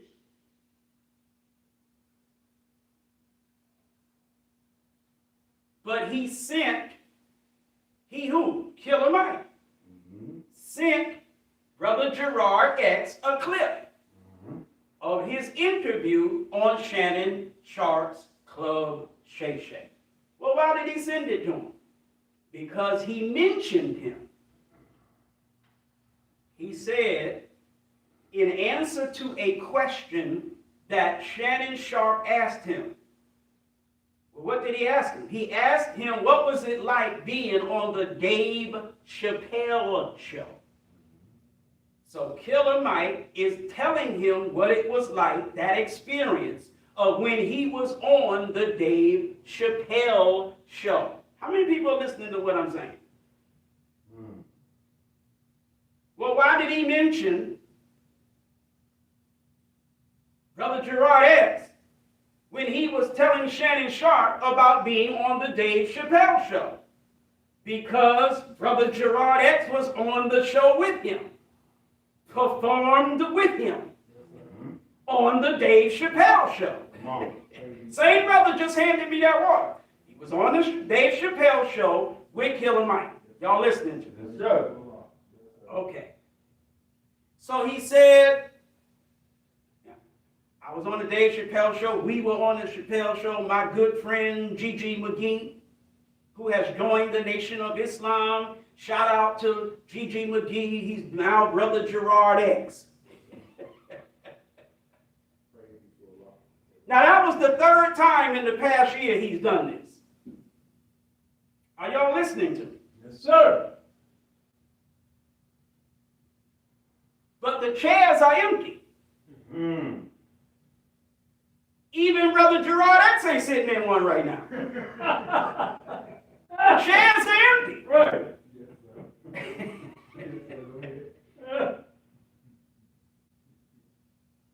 I'm talking to the hoes right now. I'm talking to you 304s right now. Chairs were empty.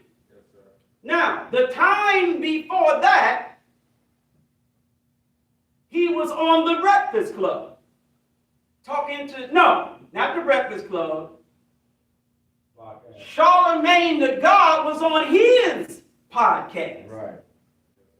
So he's talking to Charlemagne the God, not on the Breakfast Club, but on his own podcast, Killer Mike's podcast. He's on his own podcast talking to Charlemagne the God. And I forget what they were talking about, but while they were talking about it, he mentioned the brother. And he said, he's got his ex now. Shout out, Brother Gerard X. Y'all listening to me? Yes, sir. Okay. The first time is when he was in an interview, I believe. Was that what it was? He was talking to Rick Rubin. You don't know who Rick Rubin is, I ain't gonna tell you. You need to get out the house more. Really? You in the house more than Eric Muhammad. And damn, if you don't get out the house more than me, Right. whoa! You can't tell the difference between me and the house. Well, this is the kitchen. You talking about the house. You say, well, this is the kitchen. This is the living room. This is one of the bedrooms. And this is Minister Eric. I don't get out the house. All right now.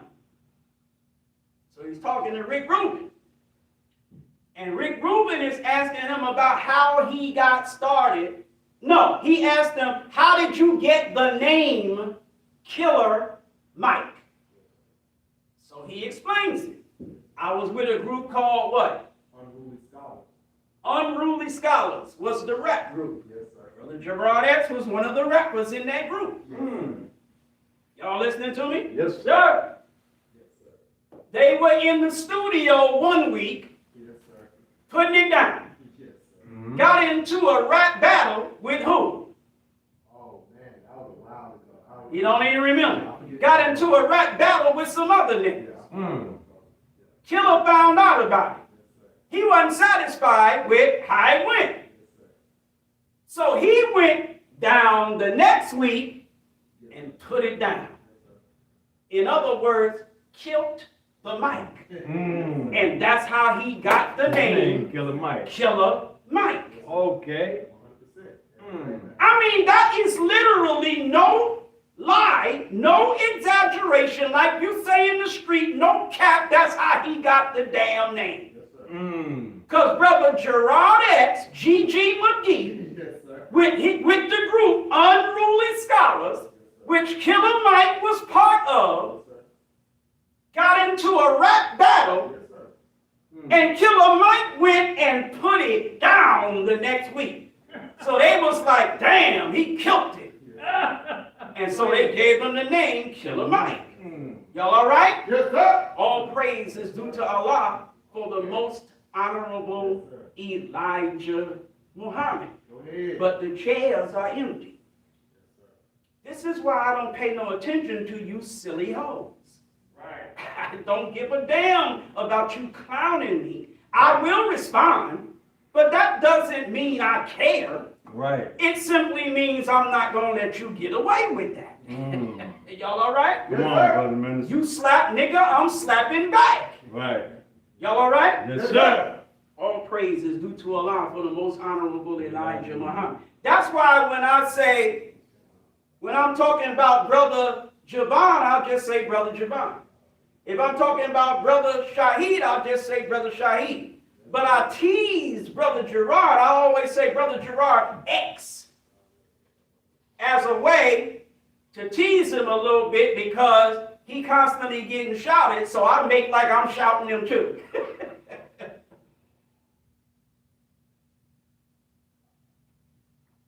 Alhamdulillah. I had to make like it was Ramadan right quick. Go ahead. We talking about the Bible and the fisher's net. That's right. Yes, sir.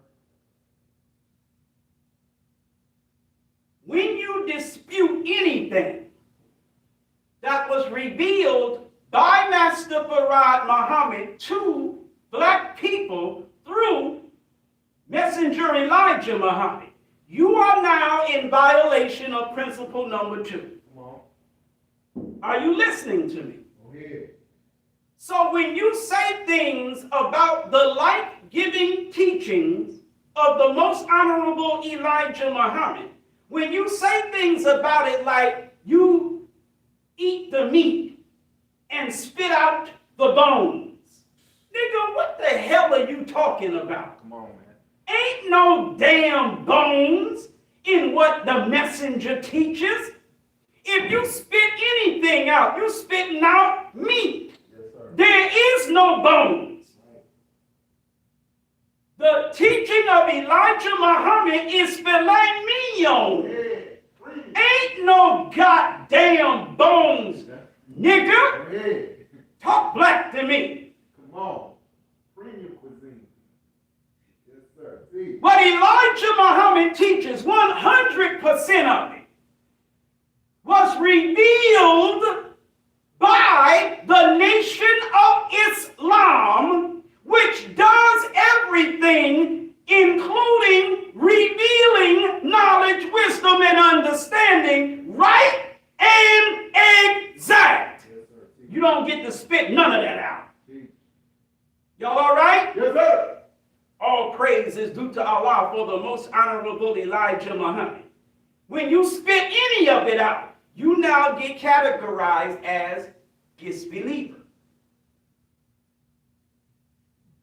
And the case can be made if you are claiming the supreme wisdom that you are part of the hypocrite category of disbeliever. Because you claiming that lost found Muslim lesson number 2, question number 1, is the truth, which is the light Yes, sir. that awakens the mentally dead from their present state of ignorance and unawareness of self. Come on. 5th degree, 1 to 10. Yes, sir. Y'all all right? Yes, sir. See. You claiming that you stand on that position. Yet, you're contradicting it. Talk black to me. Because number 1, 1 through 40, says we do everything right and exact, and that The Holy Quran and the Bible is made by the original people, that the original people is Allah, that the original people is the supreme being, that the original people is the black man of Asia. Well, if we made the Holy Quran and the Bible and we do everything, one of those things would be making the Holy Quran. One of those things would be making the Bible. If we do everything right and exact, how the hell are you claiming the Bible and Quran ain't right and exact? Wow. How the hell are you claiming that the supreme wisdom lessons are not right and exact? How the hell are you claiming that? Talk back to me. Because you on that bull-ish.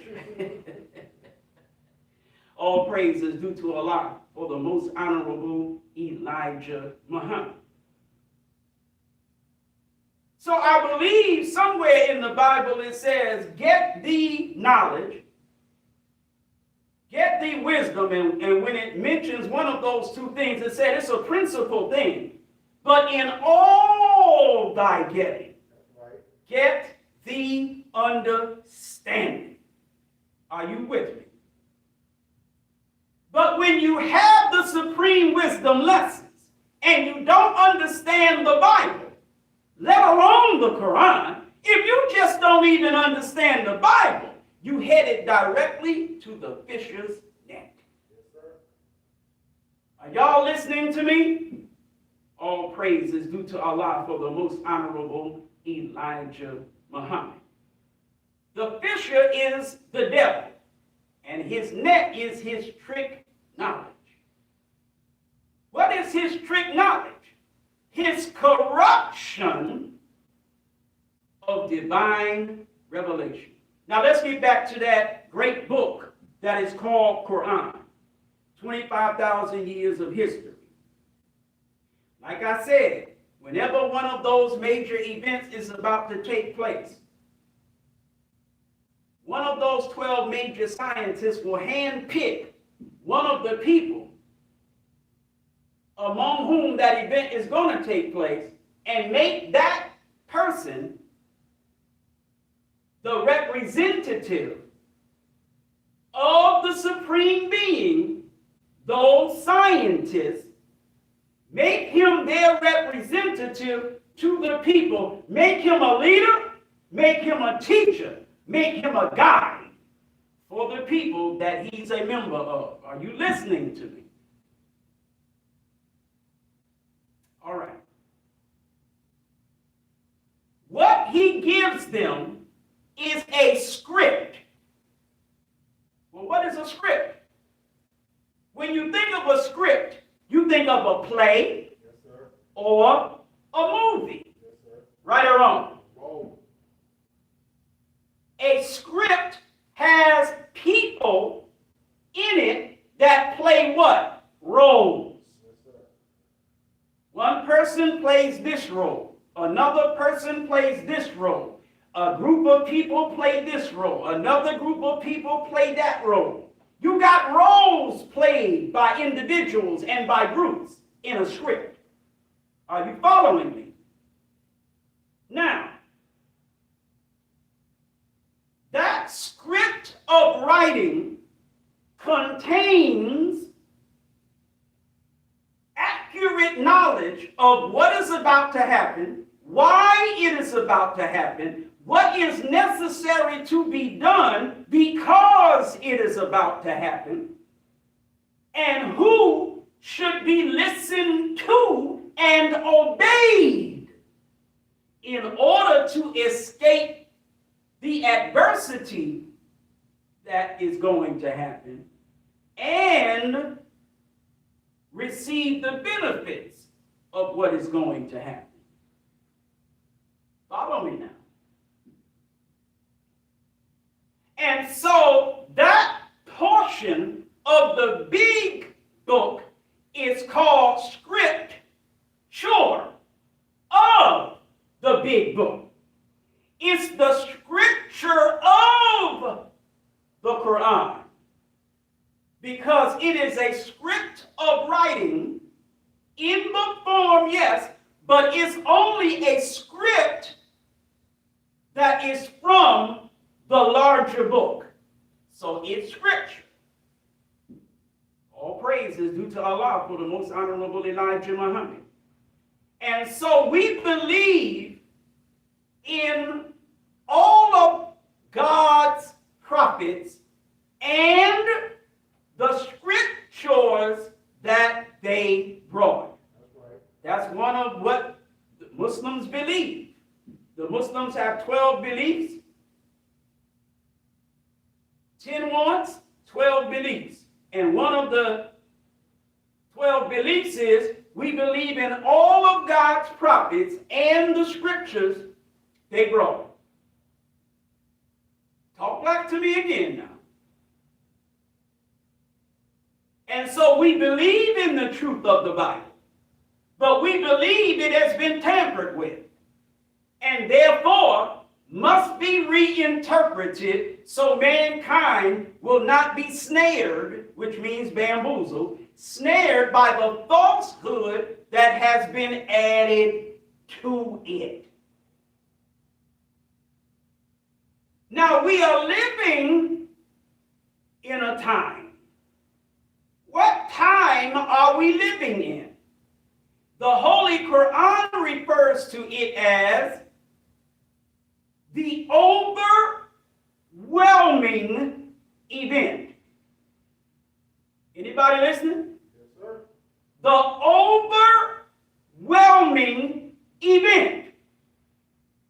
If you are a disbeliever in Elijah Muhammad as Allah's current apostle, and you only accept Prophet Muhammad, peace be upon him, as Allah's apostle,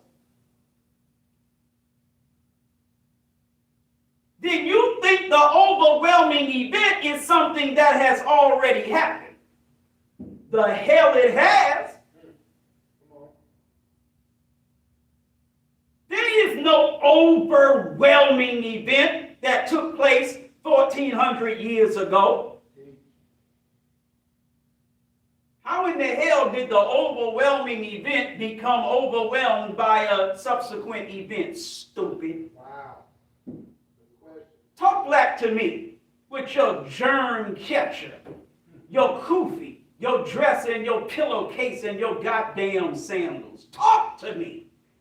How in the hell did the definite article, capital THE, overwhelming event take place 1400 years ago, and in only 3 generations,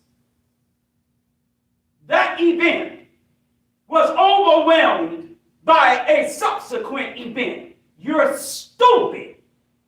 Are you listening to me?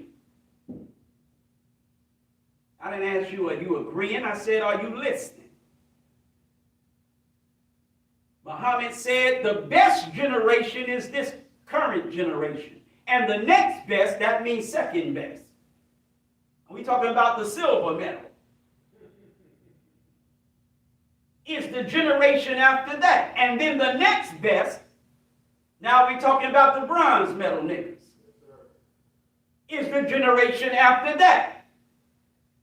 Did he mention any best after that? No. They didn't make the podium. The best, the next best, and the next best, that's it. Yes, sir. 3 best, and everything else is worse. He said after that, meaning that third best, that bronze medal group, after that there will come a people who will love plumpness and luxury. Talk back to me. Okay. He said they will not be of me, nor will I be of them.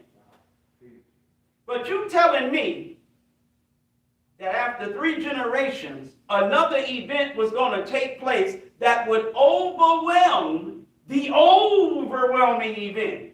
You're an idiot.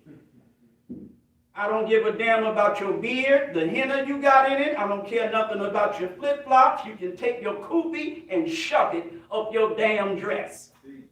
I don't care. I don't give a damn about Orthodox Islam. I, like Elijah Muhammad, wouldn't give 2 cents for that theological exegesis. why I make like it's Ramadan, damn it, and drink some ice cold water. Him duly live. Y'all all right? Yes, sir. All praise is due to Allah for the most honorable Elijah. I can't wait till the 9th month of the Hijri calendar comes around so I can drink like a fish.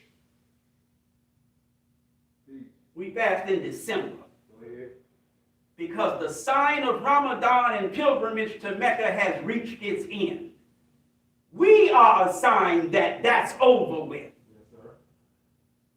And to express the reality that we are a sign that that's over with, we fast in December instead. Y'all all right? Yes, sir. All praise is due to Allah for the most honorable Elijah Muhammad.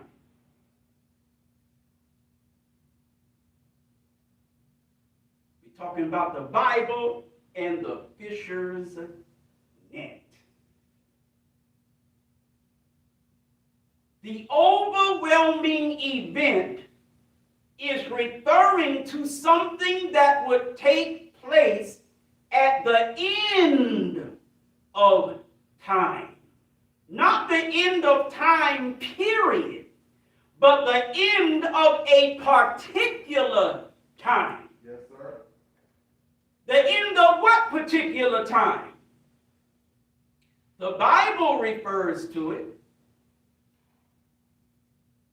And since we're talking about the Bible, let's get into it. But the Quran also refers to it. The Bible refers to it as the Day of Judgment. I believe it also talks about the Day of Resurrection, whether he uses those exact words in that exact sequence or not. But it's the Day of Judgment. It's the Day of Resurrection. It is the day when the dead would be raised. Are you listening? But that day when the dead is raised is also the day when somebody and something is judged, meaning found guilty and sentenced to death and destruction. Go ahead. Talk black to me. It's an overwhelming event. That's why the Bible says that there would be a time of trouble such that the nations of the earth had never seen before. Go ahead. In another area of the Bible, it talks about how overwhelming this event is. In the words, no eye has seen, no ear has heard, nor has any heart been able to conceive of what would take place in that day and that time of good. This overwhelming event, the overwhelming nature of it, is expressed also in the Bible in the words, the great and dreadful day of the Lord. Lord, go ahead. You mean one of the days of the Lord is the only day that's great? How in the hell is one day great when it comes to the Lord? Isn't the Lord great every day? Yes, sir. Well, what's so great about this day then? Every day of the Lord is great. But here, listen. It says the great and dreadful day of the Lord. That's what makes the greatness of this unique and specific day great. Are you listening to me? This is one of the great days of the Lord that is also dreadful. That's an overwhelming event because you got the greatness of the Lord and dreadfulness marching together all at the same time. Are you listening to me? Elsewhere in the Bible, it talks about this day. It was revealed to one of the visionaries of this day. His name was Jacob, but that's only if you say his name in English. If you say his name in Arabic, you say Yaqub. Go ahead. Yaqub was able to look down the wheel of time and see this express day, this specific day. And he said, in the book of Revelation, you think some John revealed it. Stop, John the Revelator. No, it was Yaqub, genius. He said, and I beheld, I saw, till the thrones were cast down. What thrones? The leading or leadership of the governments of the world. That means the current geopolitical structure. That means Shanghai Cooperation Organization. That means BRICS. That means the rules-based international order. That means the United Nations. That means the United Nations Security Council, the United Nations General Assembly. That means the current world order swept away. Are you following me? And the Ancient of Days did sit. The current world order is a world order of white supremacy. And BRICS and SCO are nothing but a recycled, repackaged version of white supremacy. You go have some crackers in Brazil who are oppressing and denying freedom, justice, and equality to the largest group of Africans outside of the continent of Africa in Brazil. Racism like you wouldn't believe. Tens of millions of kidnapped and oppressed Africans in Brazil ruled over by some cracker Spanish devils. Are you listening to me? BRICS, Brazil, Russia.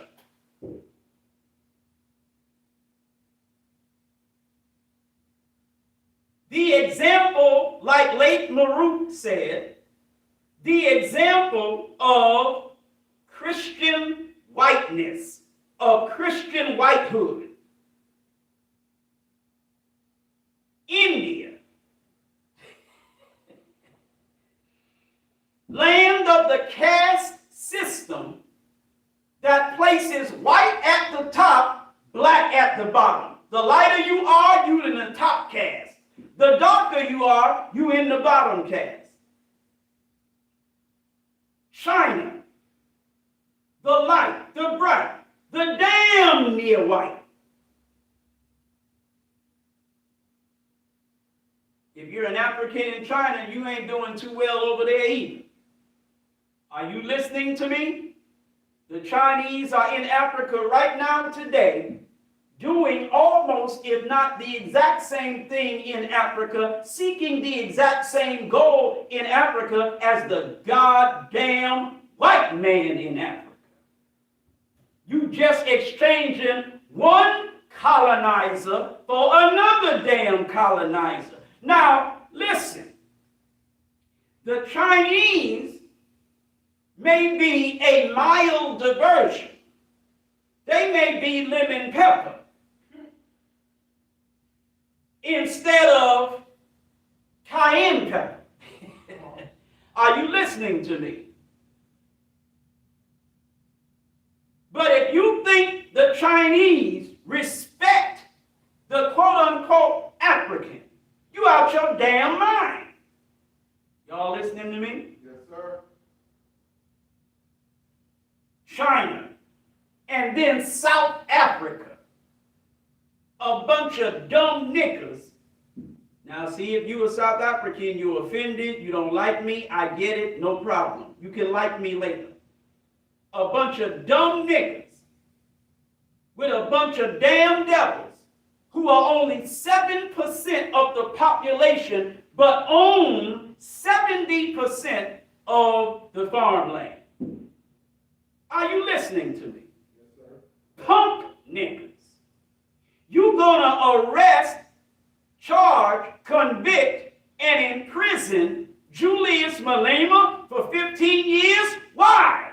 Because that orange-faced bastard Donald Trump, that mentally deranged devil, that freaking cracker moron who don't know his anus from his damn elbows, that racist sack of cracker garbage is going to show Julius Malema with that punk nigger Ramaphosa sitting with him, Cyril.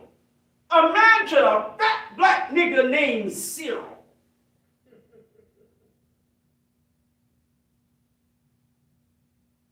A fat black faggot nigger named Cyril sitting next to this wicked cracker bastard Trump, and he's showing him Julius Malema on the screen and saying, why is this man not in prison?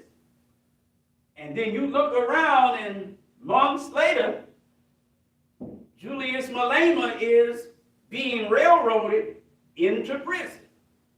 Because Julius Malema, if I am correct, is saying, give our people back our land and no compensation. We want our land back from you damn crackers, and you are not to be compensated for it. Imagine that. You're going to go to Africa from Europe, steal land from Africans, and then when Africans say, we're about to take this back, you're going to say, well, we have to be compensated. Other crackers around the world are saying, well, you got to compensate those white farmers. Are you serious? So because Julius Malema said, kill the white man, kill the Dutch, kill the Boer, kill. Listen now. Brother, is the YouTube still on? Because the last couple of weeks, let me make like the Ramadan while you check the YouTube stream. Yes, sir. I'm looking at it now, brother. It's still on my phone. I mean, I can definitely double check. Praise be to Allah. Yes, sir. See, the chairs are empty, but they be cutting my YouTube stream. The chairs are empty, but you haven't seen me post my lectures on X recently, right? Because my X account is suspended. But see, the chairs are empty. Then why is my X account suspended? The day before my X account was suspended, I was on X. It was late at night, and I was on X. And I was reading all of the things that racist white crackers were posting on X, and I was getting out.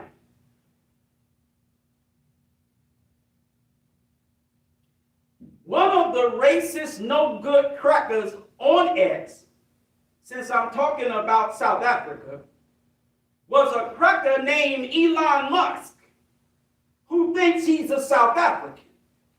No, you're a West Asian. You're a European. There is no such thing as a white African. Talk black to me. When Africans are living in Europe, I don't care how long they live in Europe, they're never called Europeans. They're called Africans. But somehow when a white man is colonizing an area of Africa, he becomes an African. He's a white South African. No, the hell he ain't. No, the hell he ain't. If an African who has migrated to Italy from Africa is not a Southeast European, then a goddamn devil in South Africa is not a South African. Talk black to me. You're a European in Africa. You ain't stopped being European and started being African. We can't start being Europeans and stop being Africans when we come to where you have been assigned to live. So you don't stop being what you are when you come to where we are native and live. Everybody all right? Yes, sir. All praise is due to Allah. So Elon Musk had put up a couple of things. And I said to myself, Brother Minister, don't do it. You're going to get your account suspended. Don't do it. But I couldn't help it. I'm that nigga. So I went directly at Elon himself. Smacked the cracker piss out that bastard. And when I did it, my word is bond to Allah, within 15 minutes, I guarantee you it was no longer than 15. If I remember correctly, within 5 minutes. The reason I say so is because I was making another post to another cracker directly after I got at him, and I hadn't even finished that post yet.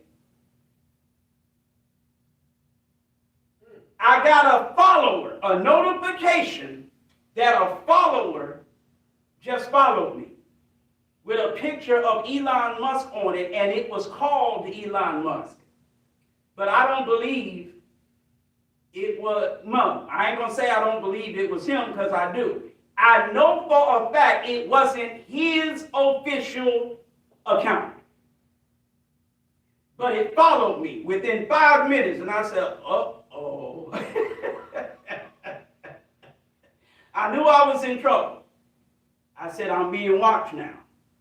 Then another account within another few minutes followed me that was associated with him.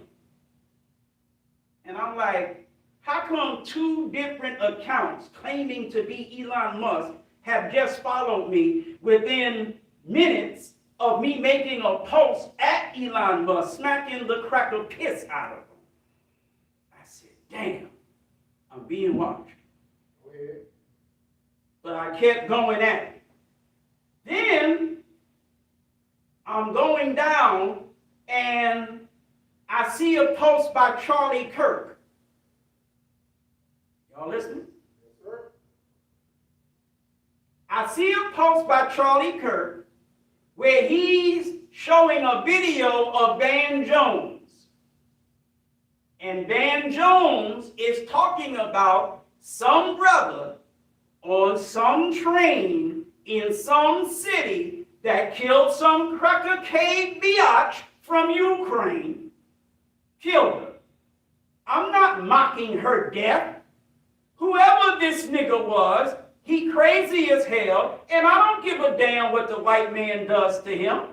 I have no words to defend what he did. It was stupid. What the hell you do that for? I'm assuming he's out of his damn mind. I don't give a damn if the white man chop that nigga up and fry him.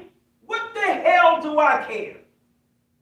Damn. If he'll do that to that white woman, you think he won't do it to a black one? We ain't looking for no crazy murderers. Y'all all right? Yes, sir. All praise is due to Allah for the most honorable Elijah Muhammad. Like he was the imam of a damn masjid and decided to kill a white chick that day. No, that nigga wasn't no good to us. For whatever reason, the white man destroyed him. He ain't no hero, and he's nobody we need to have no sympathy for. You correct his problem before it gets that bad. Once it gets bad enough where he's sitting behind a white woman, get up and just stab her and kill her. I don't want to hear no conspiracy theories how it didn't really happen. I don't care. Once it gets bad enough for him to jump up and, quote unquote, kill a white chick, walk away and say, I got that white girl. If that happened, you conspiracy niggas, if that happened, okay, it's over for him now. Ain't nothing we can do for him. You can't come back from that. So, white man, here he is. You get to keep that one. You're so glad, and we're so sad, because you got another one we thought we would have had. Okay? You get that one. All right. So Van Jones is talking the usual suspect stupidity, trying to, like, in some kind of way, explain away what the brother did. Like there was something of redeeming value in what this nigga did. So Charlie Kirk called him out about it and said he wanted him to come on his show. He wanted Van Jones to come on his show and have a respectful debate / dialogue about it.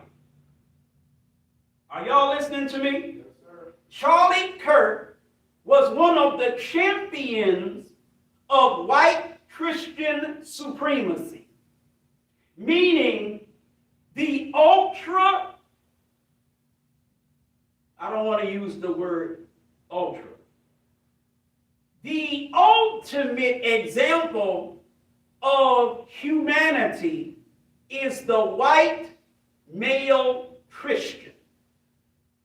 Very anti-Islam, because he was extremely funded by Jews. Y'all listening to me? Yes, sir. Millions upon millions of dollars per year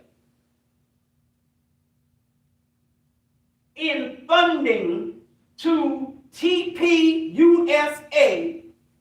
from wealthy billionaire Jews. Zionist Jews in particular. Are you listening to me? And white Christian evangelicals, white Christian nationalists, white Christian Zionists, a super important political segment of white America, fully behind the genocide of Israel in Palestine. Racist, white supremacist, cracker so-called Jews. Major funders of TPUSA. So racism and anti-Islamism at the top of the platform of Charlie Kirk and TPUSA. So, pissing all over black people, demonizing black people, compounding the racist kidnapping, enslavement, and subsequent oppression of black people, justifying white supremacy and its destruction of black people, and justifying genocide of brown people in Palestine.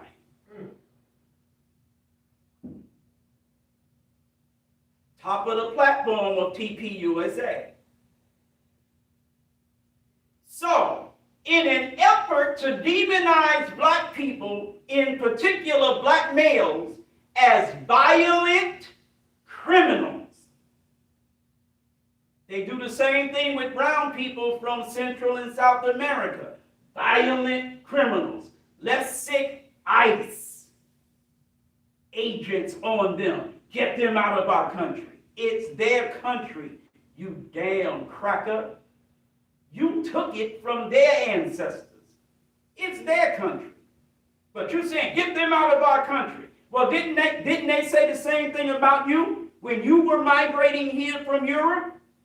Didn't they try by sicking their agents on you to drive you out of their land? And didn't you demonize them as brute beast savages out to kill your independent people, your innocent people, because they didn't want you to take over their land? The only reason there is an America today is because the owners of this land were unsuccessful in driving you, in stopping your illegal immigration to their land. Now you're crying crocodile tears, you're crying bloody murder, because the people you stole this land from are migrating in and reducing your population dominance over them in what you call your country. Are you listening to me? Ain't no fun when the rabbit got the gun. All right now. So you're demonizing black and brown people. Black people are violent criminals. Brown people are violent criminals. Well, what the hell are white people? Hello? What the hell are white people? Did you become the United States of America with or without violent criminal behavior? What the hell was the Trail of Tears if it wasn't violent criminal behavior of white crackers from Europe? Talk back to me.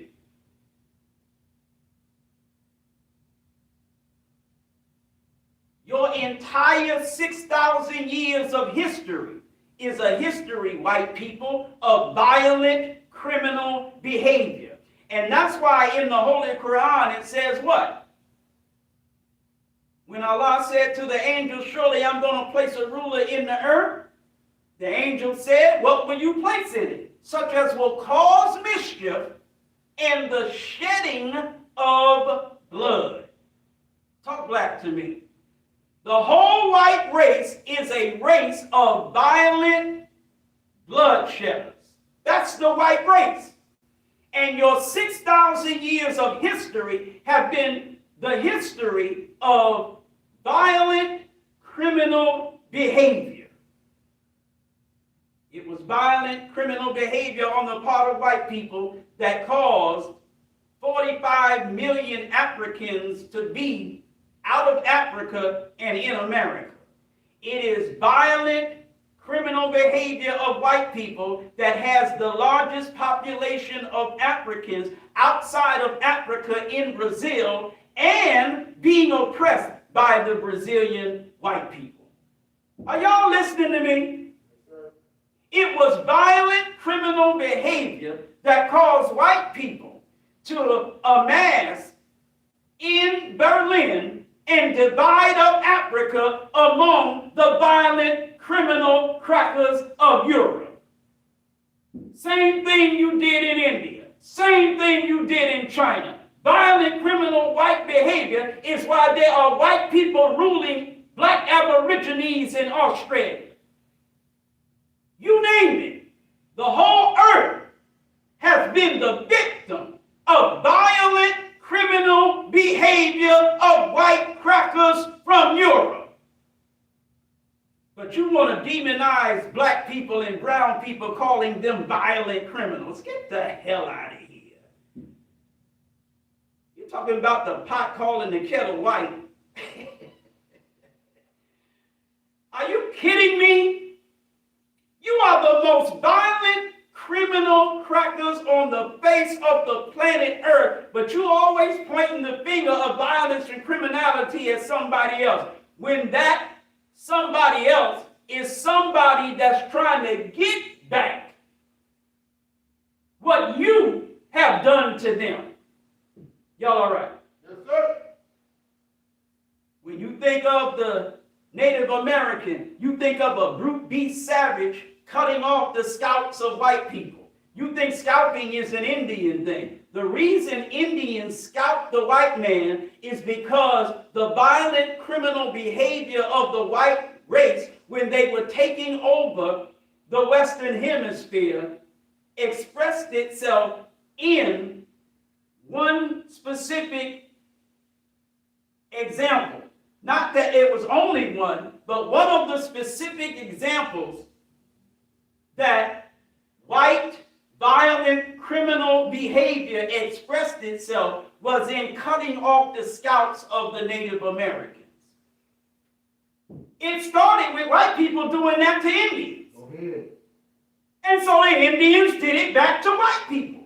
See? But you have the image of the Indian as a savage beast that would do something that brutal to white people. No, that wasn't something that was in the Indians until the white man put it on the Indians, and the Indians, oh really? No problem. Woof, there it is. Start scalping crackers. Violent criminal behavior. Yes, sir. Go ahead. All right. An eye for an eye, a tooth for a tooth. The Indian said a scalp for a scalp. Come on. So Charlie Kirk, being one of the main faces of this white supremacist hypocrisy, he's demonizing black people while demonizing brown people, attacking Van Jones, and so he says, come on my show and let's get it in. We'll do it respectfully, but let's get it in. In other words, let me prove to you, Van Jones, that niggas are violent criminals. Let me prove to you, Van Jones, that white Christian males are the ultimate human beings. Let me prove that to you. Let me prove to you that the genocide taking place in Palestine is justified. Let me prove it to you. All right.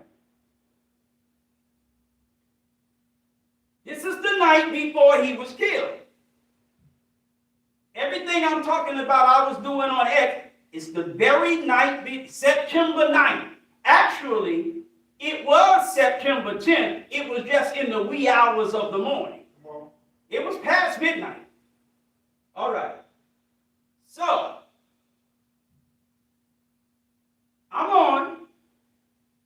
And when I saw his post to Van Jones, I put a comment under it. And I said in my comment to Charlie Kirk, you always picking on these punkified, sissified, self-hating niggas when you want to debate somebody. I said, bring me on your show. Bring a black man who doesn't GAF, meaning give a about your racist white ASS. Bring somebody on like that. This is the night before he was killed.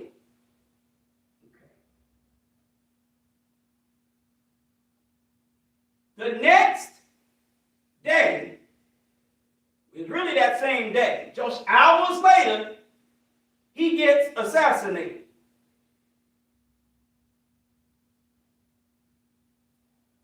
That night, I try to go to my X account, and it says, we got a flag on you. Come on. Right. It's a temporary flag, and then it gives me some kind of stupid reason. And it says, basically, you are on watch. Let me see if I can find it right quick, because I want to, Take your time, brother.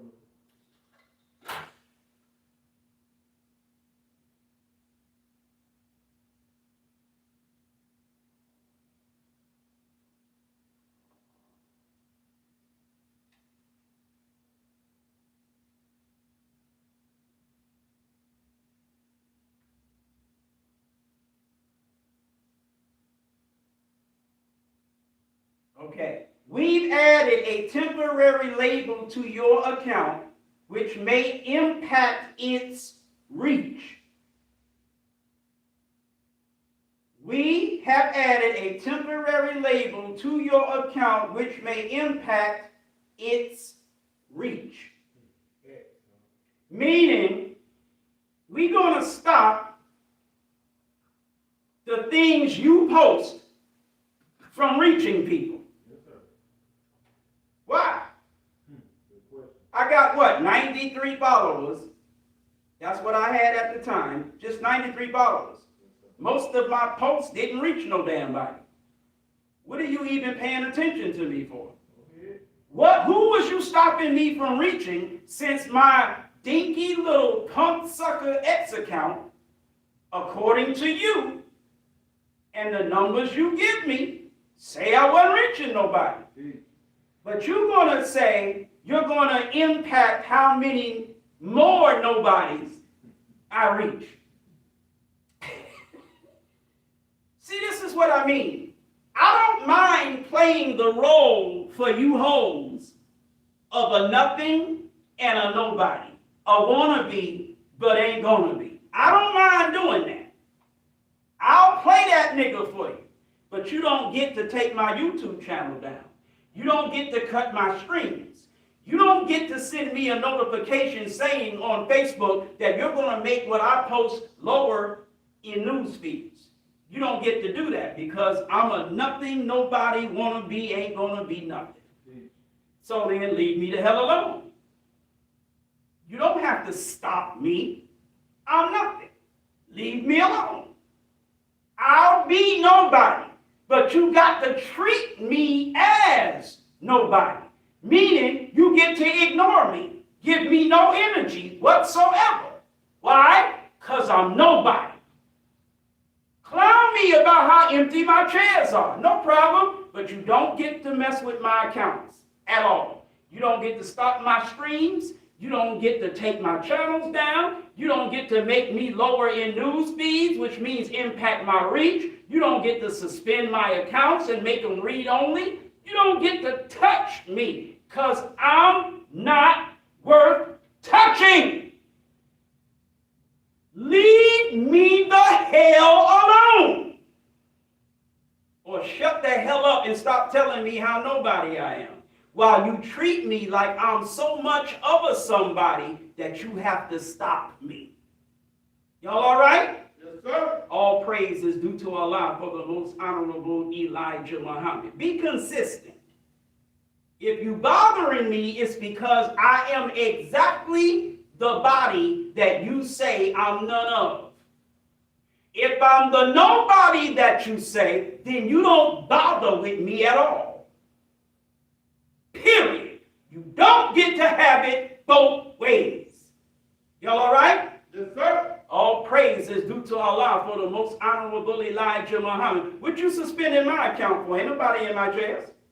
What you taking down my YouTube channel for? A channel with thousands of videos of me hollering, cussing, fussing, calling everybody niggas, trying to be somebody when I really ain't nobody, because ain't nobody in the chairs paying me no damn attention. I'm just talking to my cell phones and my damn camera. What you taking the channel down for? Why don't you leave the channel up so it'll show just what a nobody I am? What you taking the channel down for?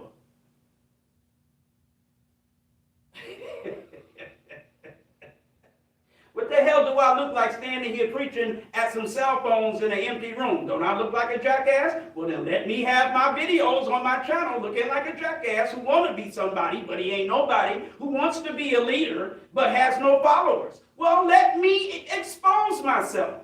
Let me be the nothing exposed idiot that I look like on my videos. Let it happen. What you taking my channel down? They sent me a notification when they took both channels down saying it was for inciting violence and preaching hate. To who? Chairs? Who am I inciting to become? You scared my chairs are going to start killing white people? What you bothering me for? I'm nothing. I'm nobody. This is what I can't stand about people, black and white. You so inconsistent. You want to have it both ways. You want to say one thing out of one side of your mouth while you're saying another thing out of another side of your mouth. Y'all all right? Yes, sir. I'm a nothing. I'm a nobody. But if you have the slightest connection, even if it's just an imagined connection, if you have any type of connection with me, like I said, even if it's imagined, and I'm not saying it's imagined, I'm just saying even if it is imagined, because you were seen in a picture with me, or because you were seen in one of these videos with me. Here you are, never met me in your damn life. And you with Farrakhan. And when you see somebody that you know stupidly well, got nice history with them, you shun that person and act like you don't even want to give them no brotherhood, no love. Talk black to me. Another person, you say, who's in the hospital, you say if they go visit him, you're going to put them out of the mosque. For what? I'm nothing. I'm nobody. What's the problem? Y'all all right? Yes, sir. Oh, how do you even know who the hell I am? Talk back to me. Did my empty chairs, you goddamn nigga, did my empty chairs tell you who the funk I am? You punk bastard. Did my chairs tell you who the fuck I am? How do you know me? Biatch, how do you know me? Because I am somebody who is very important to this day and goddamn time. But you want to play me like I'm not. Y'all all right? Yes, sir. You want to fight?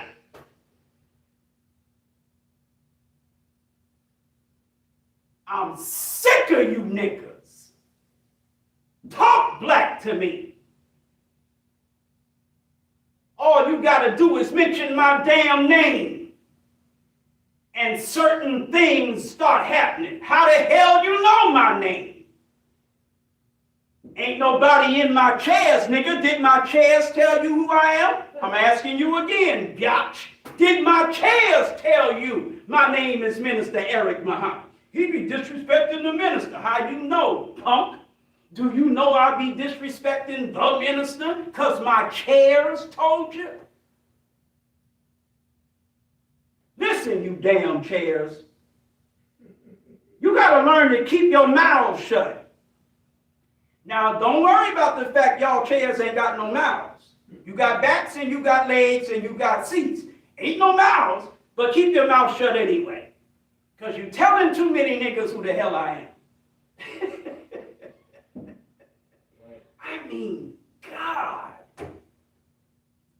Niggas. Crackers. I mean, you just so inconsistent. You trying to play one thing play it, that is a whole nother thing. That's right. You're getting on my nerves, man. All praise is due to Allah for the most honorable Elijah Muhammad. Did my chairs tell Farrakhan who I am? Did they? Brother Gerard X said, no, sir. Evidently, well, how the hell did he find out who I am? Only my chairs could have told him. My cell phones didn't tell him. My camera didn't tell him. It had to be my empty chairs because as everybody who wants to clown me said, he preaches to empty chairs. Well, since I preach to empty chairs, it's the damn chairs that must have told Farrakhan about me. I mean, it's that simple. Come on, nigga. I mean, if you want to play this game with me, Eric is good at this game, baby. Let's go. My chairs told him about me. And what my chairs told him about me 10 years ago, 10 damn years ago, what my chairs told him about me caused him to invite me to come see him. Y'all listening? Yes, sir. Go ahead. Expenses paid. He had his secretary, Sister Kim, book me a flight from Atlanta to Chicago and book me a room in 150 plus per night hotel practically right around the corner from the palace. He invited me to come and have a private dinner with him in the messenger's house. He invited me to be his specific guest at Savior's Day 2015. Y'all all right? Yes, sir. Why? Because my chairs whispered in his ear and told him he should invite me to come see him. Are y'all listening to me? Yes, sir. That's what happens when you're nobody, you're nothing. You only preach to empty chairs. You don't have a lot of subscribers. You don't have a lot of followers on Instagram and X and whatever. You're just a nothing and a nobody who preaches to empty chairs every Sunday. You cuss, you fuss, you call everybody nigga, you air dirty laundry in the public, you attack other believers. I mean, you just the worst thing that ever happened to the Nation of Islam. That's what happens. A man of the significance of Louis Farrakhan reaches out to you through intermediaries and asks you to come see him. Now, a man as significant as Khalid Muhammad, with a history with him as significant as his history was, begging him to entertain him, to have a meeting with him for damn near 3 years. Can't get no meeting. But a me who only is a Khalid wannabe, I literally express on the microphone Sunday after Sunday, I don't want to meet with him, but I'm only going to meet with him because he asked me, and the Holy Quran restricts me from saying no to the invite. Because no matter how inappropriate my language is, I am a Muslim. And I will respect Islam when I know that this is Islam. When your enemy reaches out to you and wants to have a dialogue, you don't reject it. Y'all all right? Yes, sir. All praise is due to Allah for the most honorable Elijah Muhammad. But I was saying for the weeks leading up to the meeting, it's not necessary for us to meet in public. You could just call me on the phone and we can end the hostilities. We can never come together in unity. That's not happening. But we can at least stop the hostility. Are you listening to me? Yes, sir. I said a phone call could take care of that. If we don't have to have, I literally was saying it for weeks. He still wanted to meet. So I went to Chicago, but I didn't get on that plane. I drove myself. Me, Brother Minister, Alonzo, and Brother Quincy. We drove up. Checked into the hotel that morning, because we got there that Friday morning.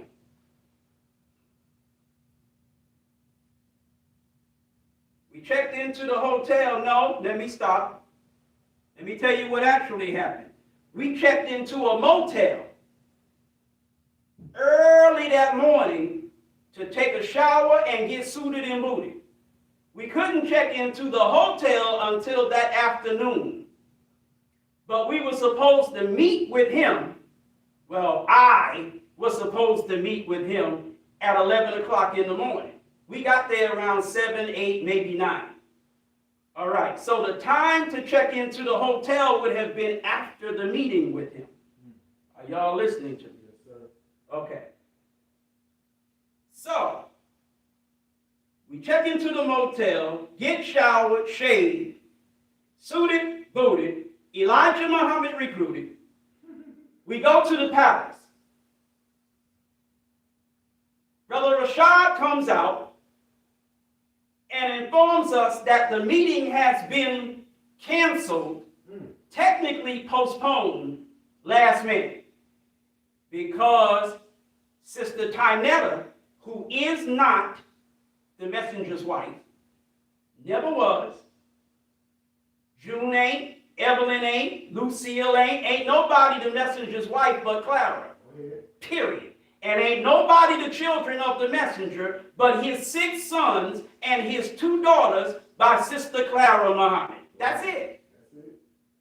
Now, I don't know if the brother who's been going back and forth with me in my instant messages is watching right now. Yes, sir. But the messenger was asked the question in his interview with the Japanese, I believe. I don't believe it was the Chinese. I believe it was the Japanese. They asked him, how many children do you have? And the messenger said, I have 6 sons and 2 daughters by my wife. He didn't say he had multiple children by multiple wives. He said, I have 6 sons. Ishmael and Rasul ain't none of them 6. And 2 daughters. And I don't know of no so-called daughters that he had by no so-called wives. I have 6 sons and 2 daughters, and ain't nobody's daughters, those 2, except the one Sister Clara gave birth to. Now, I knew this when the brother asked me the first question.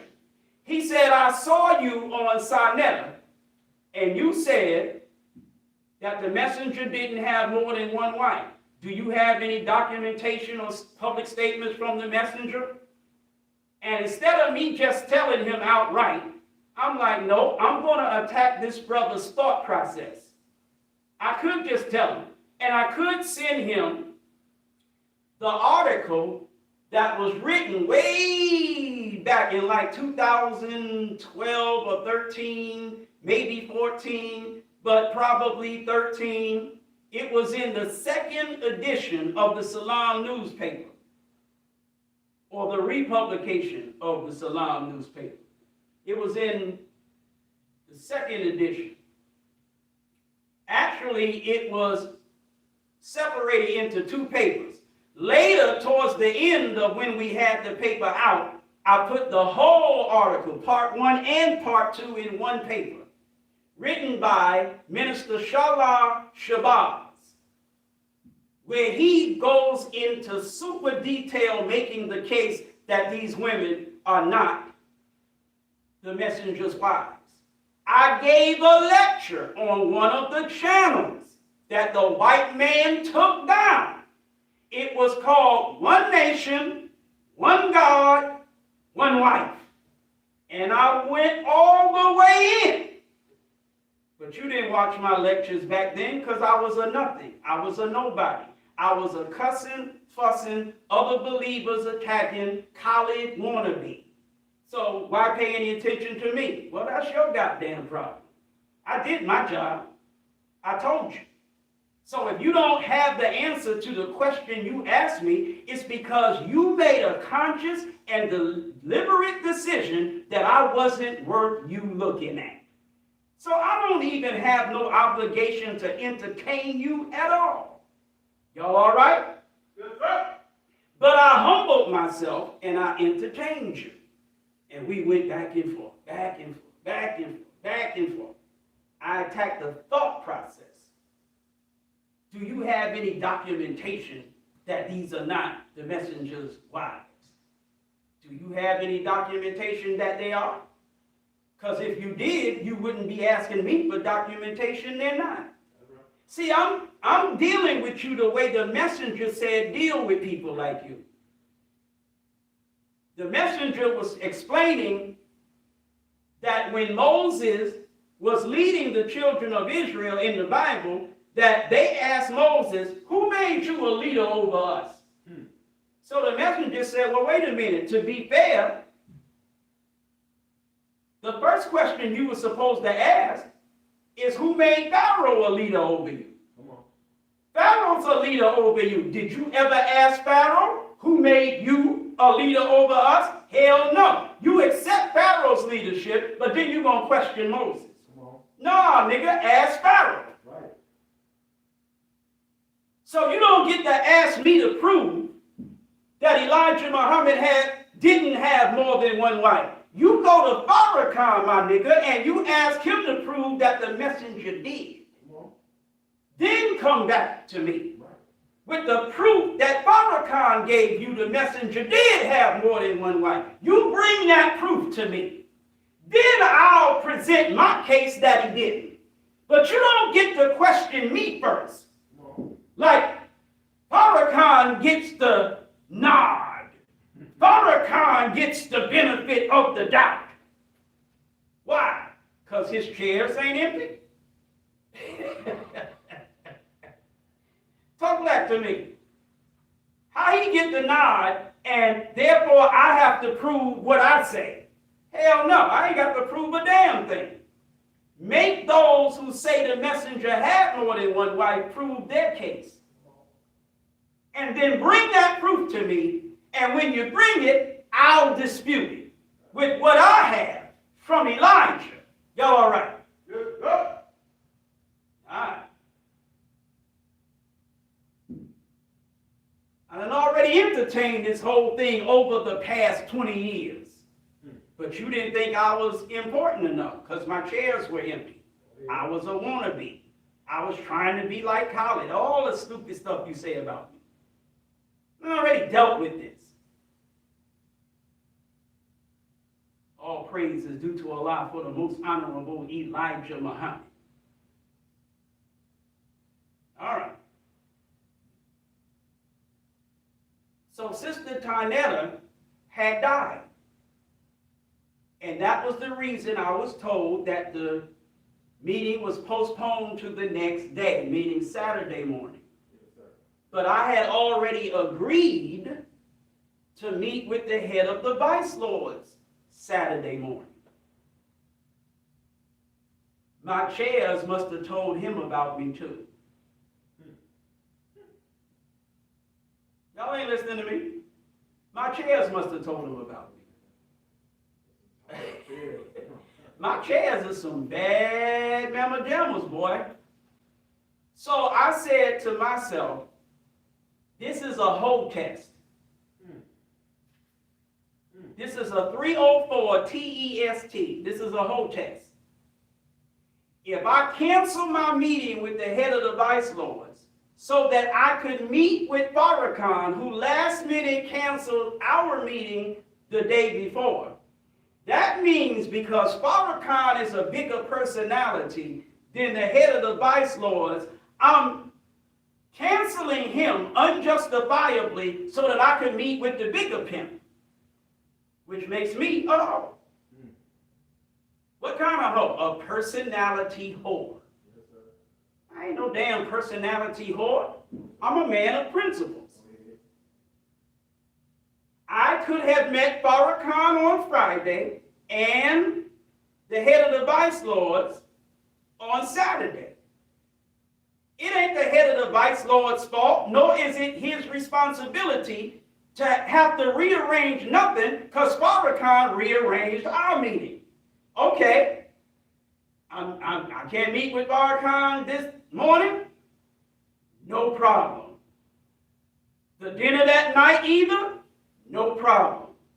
I'm going to meet with the head of the vice lords and then I'm going to head home. Yes, sir. So the meeting between me and Farrakhan never took place. I'm sitting in the head of the vice lord's living room on the couch. My phone ringing off the hook or vibrating off the hook because they sitting there at the palace waiting for me to show up. How come you didn't tell nobody? God damn it, nigga, why didn't nobody tell me before I got suited and booted, spent all that goddamn money, on that motel, getting suited and booted? How come nobody told me nothing? Hello? I'm not your damn biatch. I'm not your hoe. I didn't want to have this damn meeting anyway, but I came. I'm sitting right outside your house. You wouldn't even let Brother Rashad bring me to the door so you could come to the door, shake my hand, cheat me, and ask me personally. I'm sorry, but this happened.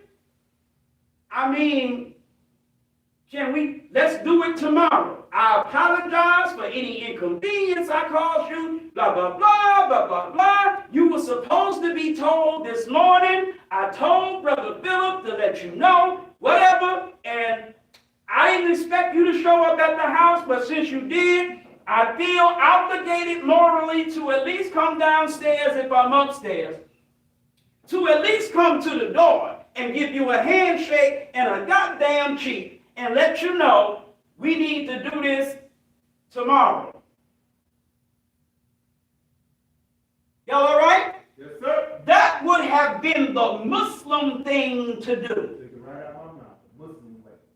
Go ahead. Ain't no way in hell you pulling up to my damn driveway to a meeting I asked you to come to. And I won't even come to the door and show my face to you? I'm going to send some damn intermediary to tell you, see you tomorrow. Okay, well then you're going to get the same treatment. Tomorrow you're going to be suited, you're going to be booted, you're going to have whoever you sitting there, y'all going to be sitting there looking like, the cream de la creme of niggas waiting for Eric, and Eric ain't coming. Because Eric ain't no hoe. Y'all all right? Yes, sir. So we met with the brother, head of the vice lords. It was a good meeting. Then when we left his house, we got right back on the road, came home. The next day, I was right on Deal Avenue preaching. All praise is due to Allah for the most honorable Elijah Muhammad. But it was my chairs that caused all that to happen. It was my cussing, my fussing, my calling people niggas, my attacking other believers in public, my being against unity, my airing dirty laundry, all the stuff y'all criticize. That's what did it, right? If I could smack you through the damn camera, I would. You niggas get on my damn nerves. All praise is due to Allah for the most honorable Elijah Muhammad. I'm talking about the Bible and the fisher's net.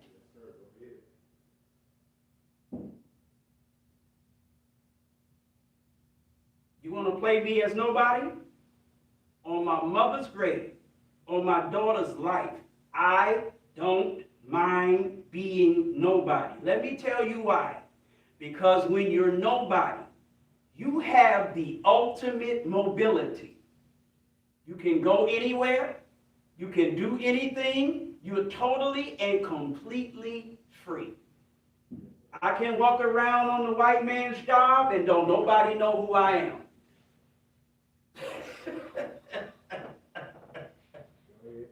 So I don't have to worry about the fact that you niggas don't pay charity.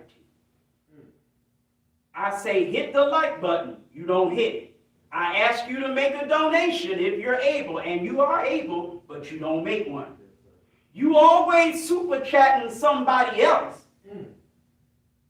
but you can't never cash no app to me.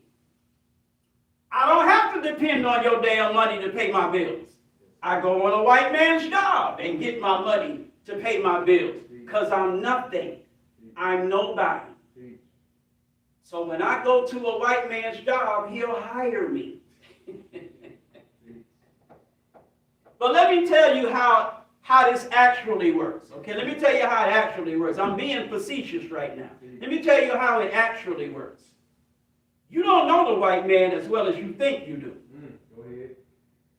One of the things that the white man does when you're seeking employment is he checks your social media platform presence. Is anybody listening to what I'm saying? They're going to go on Facebook, Instagram, whatever, and see who you really are. They'll even throw your name in Google. Thank you, Brother Gerard X. Yes, sir. They'll even Google your name. But see, if you Google Eric Shabazz, you ain't coming up with much. You might come up with Facebook, but you was going to Facebook anyway. If you Google Eric Shabazz and Facebook pops up and you go to Facebook, but you, like I said, you go in there anyway, you're going to find nothing on my Eric Shabazz page but all my Eric Muhammad stuff.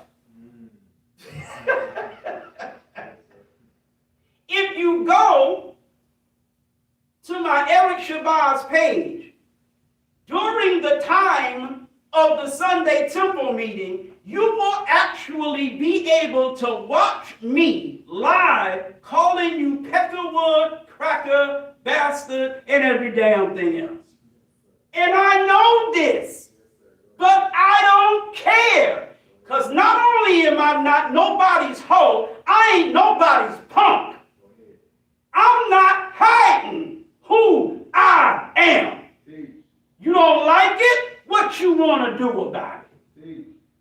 Y'all all right? Yes, sir. To make it even more clear, Brother Gerard X, Yes, sir. when I apply for a job, one of the jobs I have, I carry a gun, which means the state has to license me, which means they got to take my fingerprints and send them to the GBI and the FBI. And they ask you, do you have any other names that you are known by? I deliberately put, hell yeah, Eric Muhammad, on fingerprint cards that are going to the GBI and the FBI. I tell the mother effing cracker, God damn it, my name is Muhammad. Now the cracker, what? And they license me any damn way.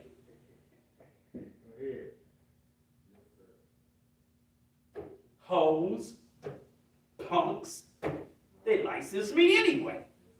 Y'all all right? Yes, sir. Now watch, I don't have no jobs tomorrow.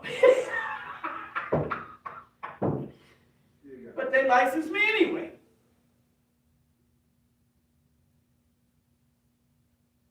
On the application, forget the fingerprint card, on the job application, do you have any other name? Why are they asking you if you have any other names?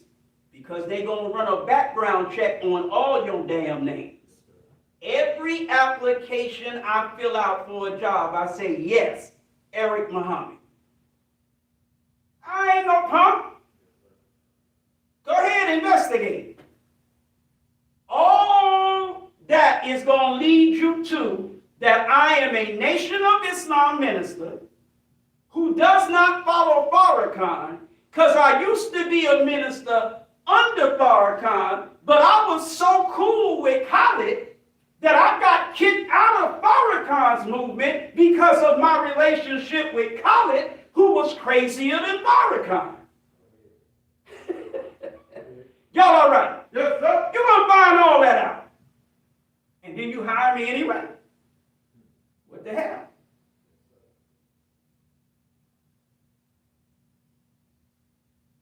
My chairs didn't have to tell you, because I tell you right up front myself. I'm not your punk, and I ain't your hoe. Come on. I am what I am, and I'm not hiding it at all. Go ahead. You can go to my Eric Shabazz social media presence, and you will find all of my activities as Minister Eric Muhammad. One of my bosses, who calls me a brother from another mother. One of my bosses, white, not my current boss, but a past boss, called me up on the phone while I was at a bank as an armed guard at a bank, and he says, what is this Eric Muhammad stuff? Did you hear what I just said, Brother Gerard? Yes, sir. He said, what is this Eric Muhammad stuff? I said, that's my name. Yes, sir.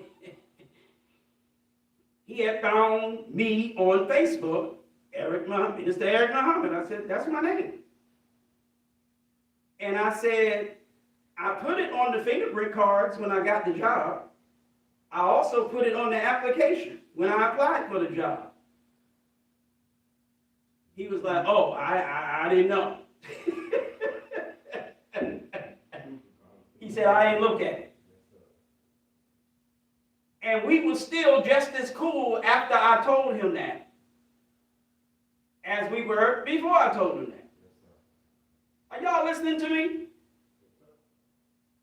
We were so cool after that, if I remember correctly, that I was served with a court case, a certain court case. Some people know what I'm talking about, some people don't. And because of this court case, the government, federal government, was going after my paycheck. They was already getting my night job check. But then they tried to go after my day job check with this white man. Instead of him allowing them to double dip, like my dude on Seinfeld, instead of him allowing them to double dip, he brought the paperwork to me at the bank and said, what's this? And I said, well, they already getting my night job check. They playing this little game. And he said, well, I gotta, submit it, but I'm gonna wait for, because I think it was on a Thursday or a Friday. He said, I'm gonna wait till Monday to give you a chance to put a stop to this. Go ahead. I'm a black Muslim named Eric Muhammad. Yes, sir. And even if you don't know about Eric Muhammad yet, God damn it, I'm Eric Shabazz. What's Malcolm's wife's name? Betty what? Shabazz. What are his daughter's names? So and so what? Shabazz. How the hell you don't know? Listen, if your name is Shabazz, what's the difference between that and Muhammad? Unless you just totally, what word is that? Oblivious. You ain't reading the room. You ain't getting the memo. You ain't doing your homework. You ain't paying attention to nothing. You just, Under a rock. my damn name is Shabazz, Yes, sir. not Jackson, Wilson, Johnson, Shabazz. How many niggas are named Shabazz?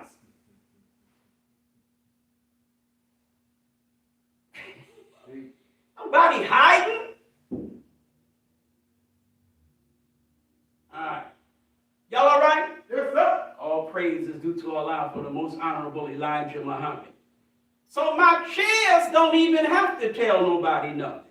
Because I tell everybody every damn thing. Including, if you don't understand the Bible, it's the kind of book that if you don't understand, you headed directly to the fish's net. Not the one that's in Lake Michigan, Lake Altoona, Lake Lanier. Right. But you'll find that the fisher is the devil himself, the Caucasian white man, and his net is his trick knowledge. Huh?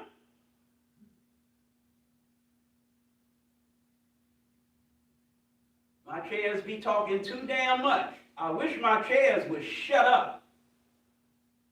Good grief. Got 4 legs, so you know they talking. You know they got, I mean, come on, bro. They got that. My chairs invited Brother Gerard X to come to the temple. How the hell did he know me? My chairs must have told him. I mean, it's just so stupid, man.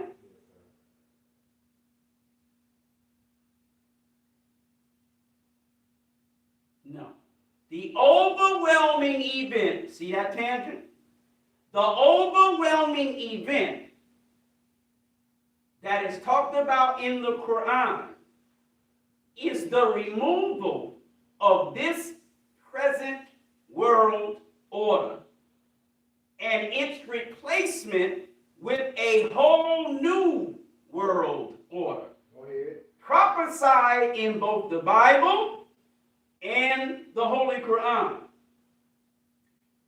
A new world order. Now, this world order that's going to be brought in, as the Holy Quran teaches, demands that a new generation of believers be raised up as the representatives of that new civilization. Are y'all listening to me? Yes, sir. That new generation of Muslims is to come from the members of the lost found nation of Islam in the wilderness of North America, members of the Asian black nation from the tribe of Shabazz. In other words, niggas in America. Talk black to me. We are a new generation of Muslims that is to be raised up as the leaders of a brand new civilization of Islam that will spread around and rule over the entire planet Earth. Are y'all listening to me? Yes, sir. The Christian religion will cease to exist. The Jewish religion will cease to exist. The Hindu, the Buddhist religion will cease to exist. Talk back to me. In this new civilization, God himself will be physically seen for what he is. Every eye shall see him, and every knee shall bow to him. Isn't that what the Bible says? Yes, sir. It says we'll see him as he is. Go ahead. Which means that before that day comes, we won't see God as he is. We'll see him as something other than what he is. Talk black to me. In this new civilization, God will actually be present among the people. According to prophecy, I will be their God and they will be my people. Y'all ain't listening. All right. In this new civilization, there will be a new Islam. Uh-oh. If you don't accept Elijah, you ain't going for that. There'll be a new Islam. And the people of God's choice will be caused to grow into a new growth. He will make his chosen people a new people. All this is in the Bible. Also in the Holy Quran, which is a verifier of the Bible, and a separator, a distinguisher of the truth of the Bible that it verifies from the falsehood that has been added to that truth that it condemns. Are y'all all right? Yes, sir. All praise is due to Allah for the most honorable Elijah Muhammad. So a whole lot happening. So much of such great significance that what takes place in this time is an event that is overwhelming. One of the aspects of this overwhelming event the Quran calls the tremendous announcement. The what? Tremendous announcement. No, the announcement, right? No, sir. Tremendous. There's an announcement made on this day that is tremendous. This day is great, it's dreadful, and there's an announcement made that is tremendous concerning an event that's overwhelming. Talk black to me. What is that announcement? Who is the announcer? Ha ha! You can't have an announcement unless you have somebody to make that announcement. Who is the announcer? Ultimately, the announcer is God himself. But how does God operate? He always chooses someone to represent him. So the announcer is a messenger. The announcer is handpicked by God to make his announcement through. Are y'all listening to me? The announcer is Farad Muhammad. But he makes his announcement through Elijah Muhammad. He makes his announcement to the black man of America. Well, what is that announcement? That the black man is God, the white man is the devil. He's a grafted man from the black man, given 6,000 years to rule the black man. His time was up in 1914, and it's time to kill every damn one of them and put the black man back in charge of the whole planet Earth. Now, is that a tremendous announcement? Tremendous. That's very tremendous. That God is not a spirit, but a man, always has been a man, always will be a man, and he's a black man. Ooh, that's extra tremendous. Talk black to me. That's right. Go ahead. So if you're a white man, you listening to an announcement like that, you mean a nigger is God? Go ahead. Niggers collectively are God? Go ahead. I mean, as a white man, I can see us being the devil, but damn, you telling us niggers is God? This one. Lord have mercy. Not this one. Talk black to me. It's a tremendous announcement Yes, sir. on a great and dreadful day that will witness an overwhelming event. Yes, sir. Wow.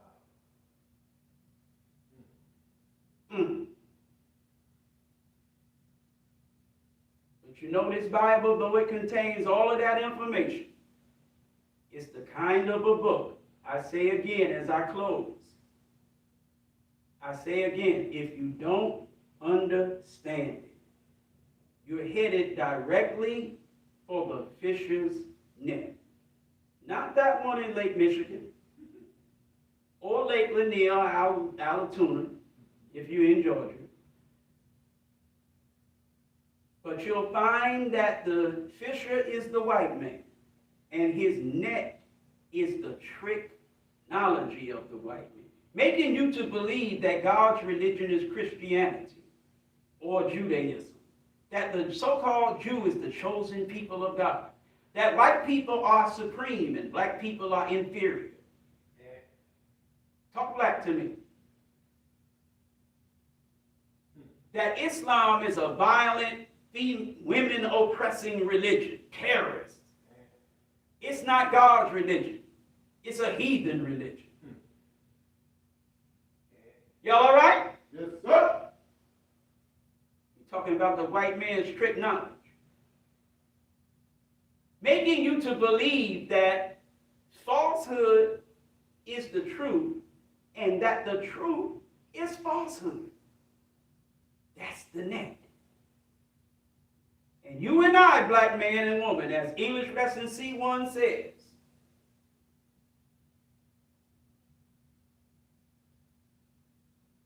my uncle, now who's talking? Master Farad Muhammad. Sir.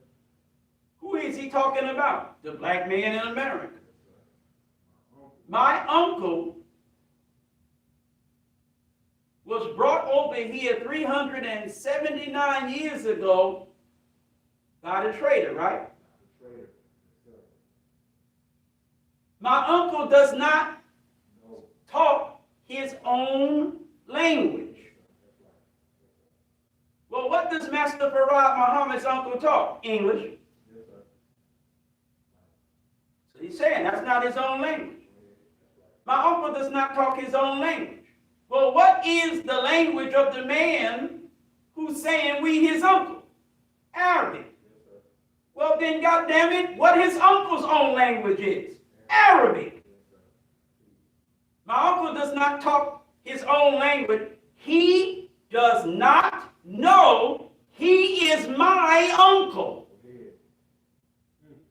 We don't claim no relationship to quote-unquote Arabs.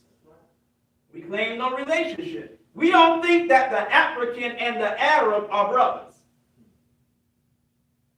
There's no family relationship unless you're reading Dana Reynolds Marnichi.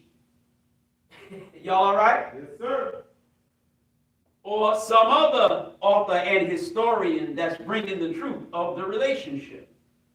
Drusilla Dungy Houston. Another example. He does not know he is my uncle.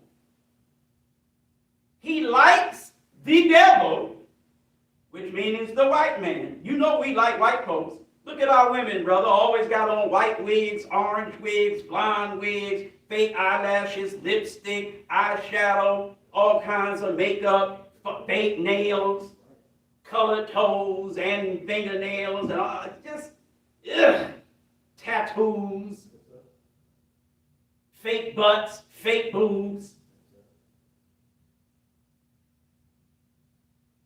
He likes the devil because the devil gives him nothing. You said faith. All that is nothing. The devil gives him nothing. You ain't mad at the white man for giving you nothing. That literally is the reason you like the cracker, because he gives you nothing.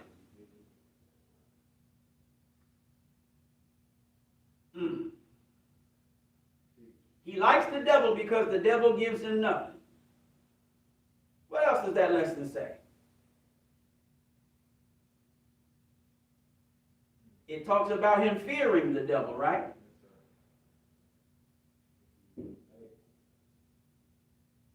The devil put fear in him when he was a little boy, right?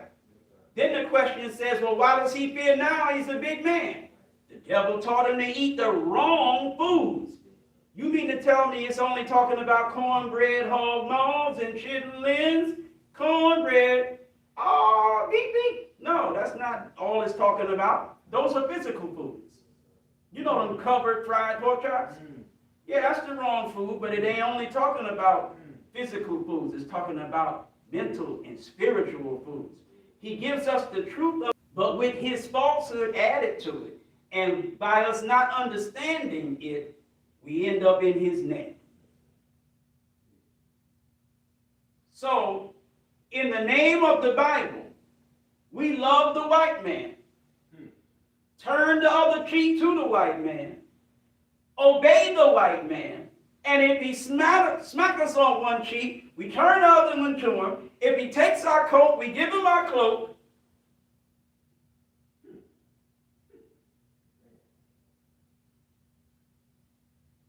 Enrich the thief. Talk back to me. We love our enemies in the name of the Bible. Y'all all right? Yes, sir. We wear the white man's names because the Bible from the white man teaches us those are Christian names. And since we believe Christianity is God's religion, we want God's name. So we're John, we're Mary, we're Henry, we're Eric, we're Gerard. Talk back to me. We're Jackson, Johnson, Williams, Washington. Because these are Christian names. Talk back to me. How in the hell are English names Christian names when there were no English people, there was no English language when Jesus was so-called teaching the Christian religion? Are y'all listening to me? The white man says Jesus spoke Aramaic. How many of you niggas got Aramaean names? Yeah, good question. You believe Jesus spoke Hebrew. How many of you niggas is named Netanyahu? How many of you niggas is named Herzog, Halevi, Katz, Israel? Talk to me. You ain't got no Hebrew names. Come on. Except you silly Minnesota Vikings running around here on street corners talking about read, da da da da da da da, read, blah blah blah blah blah blah blah. Talking about you a Hebrew Israelite. You the only fools running around with Hebrew names. Niggas ain't got Hebrew names. But you say Jesus taught the religion that causes you to wear the English names that you have. Now, some of you niggas got French names, Spanish names, what? A cracker is a cracker is a cracker. The names you don't have are the Hebrew names that come from the language you claim that Jesus spoke. The Aramaic names that come from the Aramaic language the white man says Jesus spoke. You don't have those names. Y'all listening to me? So your names ain't no Christian names. Can't be.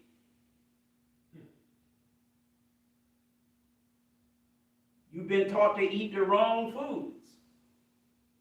Well, does that have anything to do with the above question? Yes, that makes him other than his own self. Well, what is his own self? His own self is a righteous Muslim. A righteous Muslim. Well, are there any Muslims other than righteous? I beg your pardon. Never heard of one.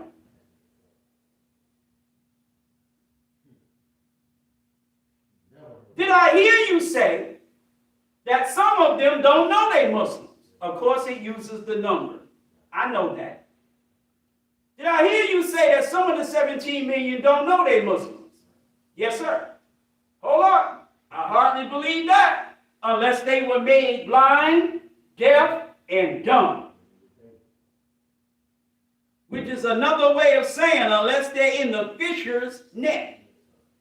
Well, how would they get in the fisher's net? By having the Bible, which is a kind of book that if you don't understand it, you're heading directly to the fisher's net. Well, they were made blind, deaf, and dumb by the devils when they were babies. That's a past event, right? Well, let's bring it to the present. Can the devil fool a Muslim? Not nowadays. Do you mean to say he fooled them 379 years ago? Yes, sir. The traitor, what traitor? Sir John Hopkins or Sir John Hawkins III? The traitor, right? Why does the devil call us Africans? To make our people of North America believe that the people on that continent are the only people they have and are all savage. He bought a trading post, meaning he's a trader. He bought a trading post in the jungle of that continent. John Hawkins. The trader made an interpretation that they would receive gold. Promised them something of value. More gold than they were earning in their own country. What do you mean than they were earning in their own country? I thought these was butt-naked savages with bones in their nose and plates in their lips. Uncivilized, butt-naked Africans. What do you mean they were earning gold? They were civilized. But they were promised that they would earn more gold than they were already earning of gold in their own country. Next question. Then did they receive more gold? No. The trader got ghosts. Meaning the trader disappeared. And there was nobody to speak what, Brother Gerard X? Their language. Well, we know the trader spoke English. So now we know that ain't their language. Well, wait a minute. How come this uncle, who was brought over here by the trader 379 years ago, thinking they was going to get gold, and then the trader got ghosts, and though the trader was speaking his own language, we weren't speaking it. The language we were speaking was our own language. But when you flip it to 379 years ago, we don't speak our language. We must speak somebody's language. Well, whose language we speak? The devil's. We speak English. But we no longer speak the African languages that we spoke, one of them being Arabic. Are you listening to me? We no longer speak our own language. We speak the trader's language now. Okay. This is the net we're caught up in. English lesson C1 explains in detail the nature of the net of the fisher, the devil, that we are in. Okay. Well, now that they're in this condition, Farad Muhammad, why didn't their own people come and get them? Well, their own people didn't know they were here. When did their own people find out that they were here? Before I answer that question, I'm going to tell you how their own people found out they were here. Bible, when you understand it, as opposed to when you don't, you're in the fisher's net. The Bible says, even I will go and search the earth for my people which have been lost. So you got a people that have been lost, but But you got to go search for them. Then you got to find them. When you find them, you have to redeem them. Bring them back to their home. Restore them to themselves. That's why English lesson C1 starts out with, my name is W.F. Muhammad. I came to North America by myself.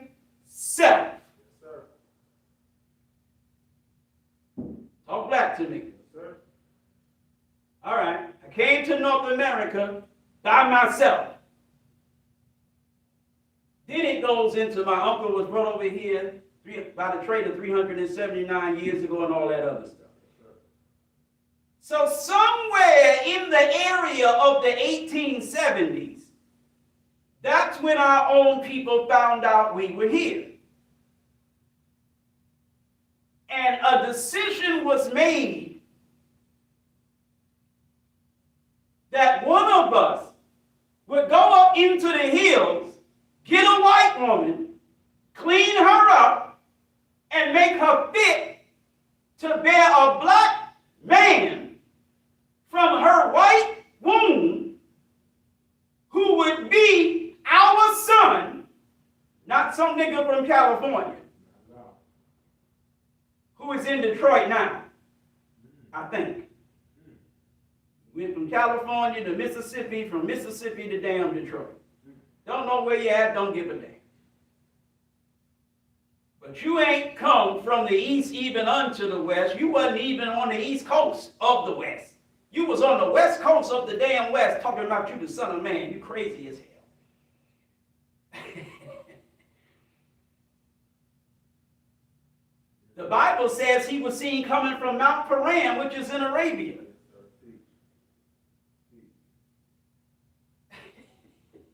Well, we some sick niggas. Okay. So a specially prepared son was to be produced, specially prepared. We're going to prepare him from a white woman. Right. So that he looks white but is black. Yes, and we're going to send him among whites to take back blacks from whites. Are y'all listening to me? All of this happened around the 1870s. So this man was produced to come get us. Now that we know that we over here. Are you listening to me? When did his own people find out that they were here? Approximately 60 years ago, which from the 1930s takes you to the 1870s. Everybody all right? Yes, sir. All praise is due to Allah for the most honorable Elijah Muhammad. This is how you have the Bible and you avoid it being a book that you don't understand, and how you avoid heading directly to the fisher's net. You got to accept the leadership, the teaching, and the guidance of the most honorable Elijah Muhammad. You have to accept principle number 2. You can't be like the Jews did with Jesus. We accept principle number 1, but only with Moses as the apostle. No. You got to accept Jesus as the apostle now. That's right. You are Orthodox Muslim? You say, no, I believe in Allah and Prophet Muhammad. Well, no. You don't get to do that. If you believe in Allah and Elijah Muhammad. Come on now. Talk back to me. You don't get to say, well, I'm God body. I don't follow nobody. I don't submit to nobody. I don't worship nobody. I'm God myself. Well, you're right about being God yourself. That's cool. You ain't telling me nothing I don't know. But you in violation of principle number 2. You don't accept divine revelation. You don't accept the truth of the Bible, nor do you accept the purity of the Holy Quran. So the leadership, the teaching, and the guidance that is contained in both books are met with in the person of the most honorable Elijah Muhammad from Master Farad Muhammad.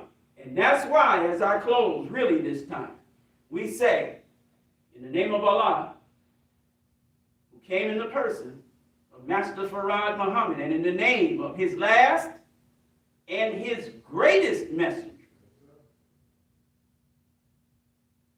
our leader, teacher, and guide, a divine leader, a divine teacher, and a divine guide, in the person of the most honorable Elijah Muhammad.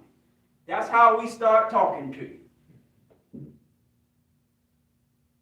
And the most honorable Elijah Muhammad said, with respect to principle number 2 and principle number 1, which is an expression, which principle number 2 is an expression of, fly to Allah.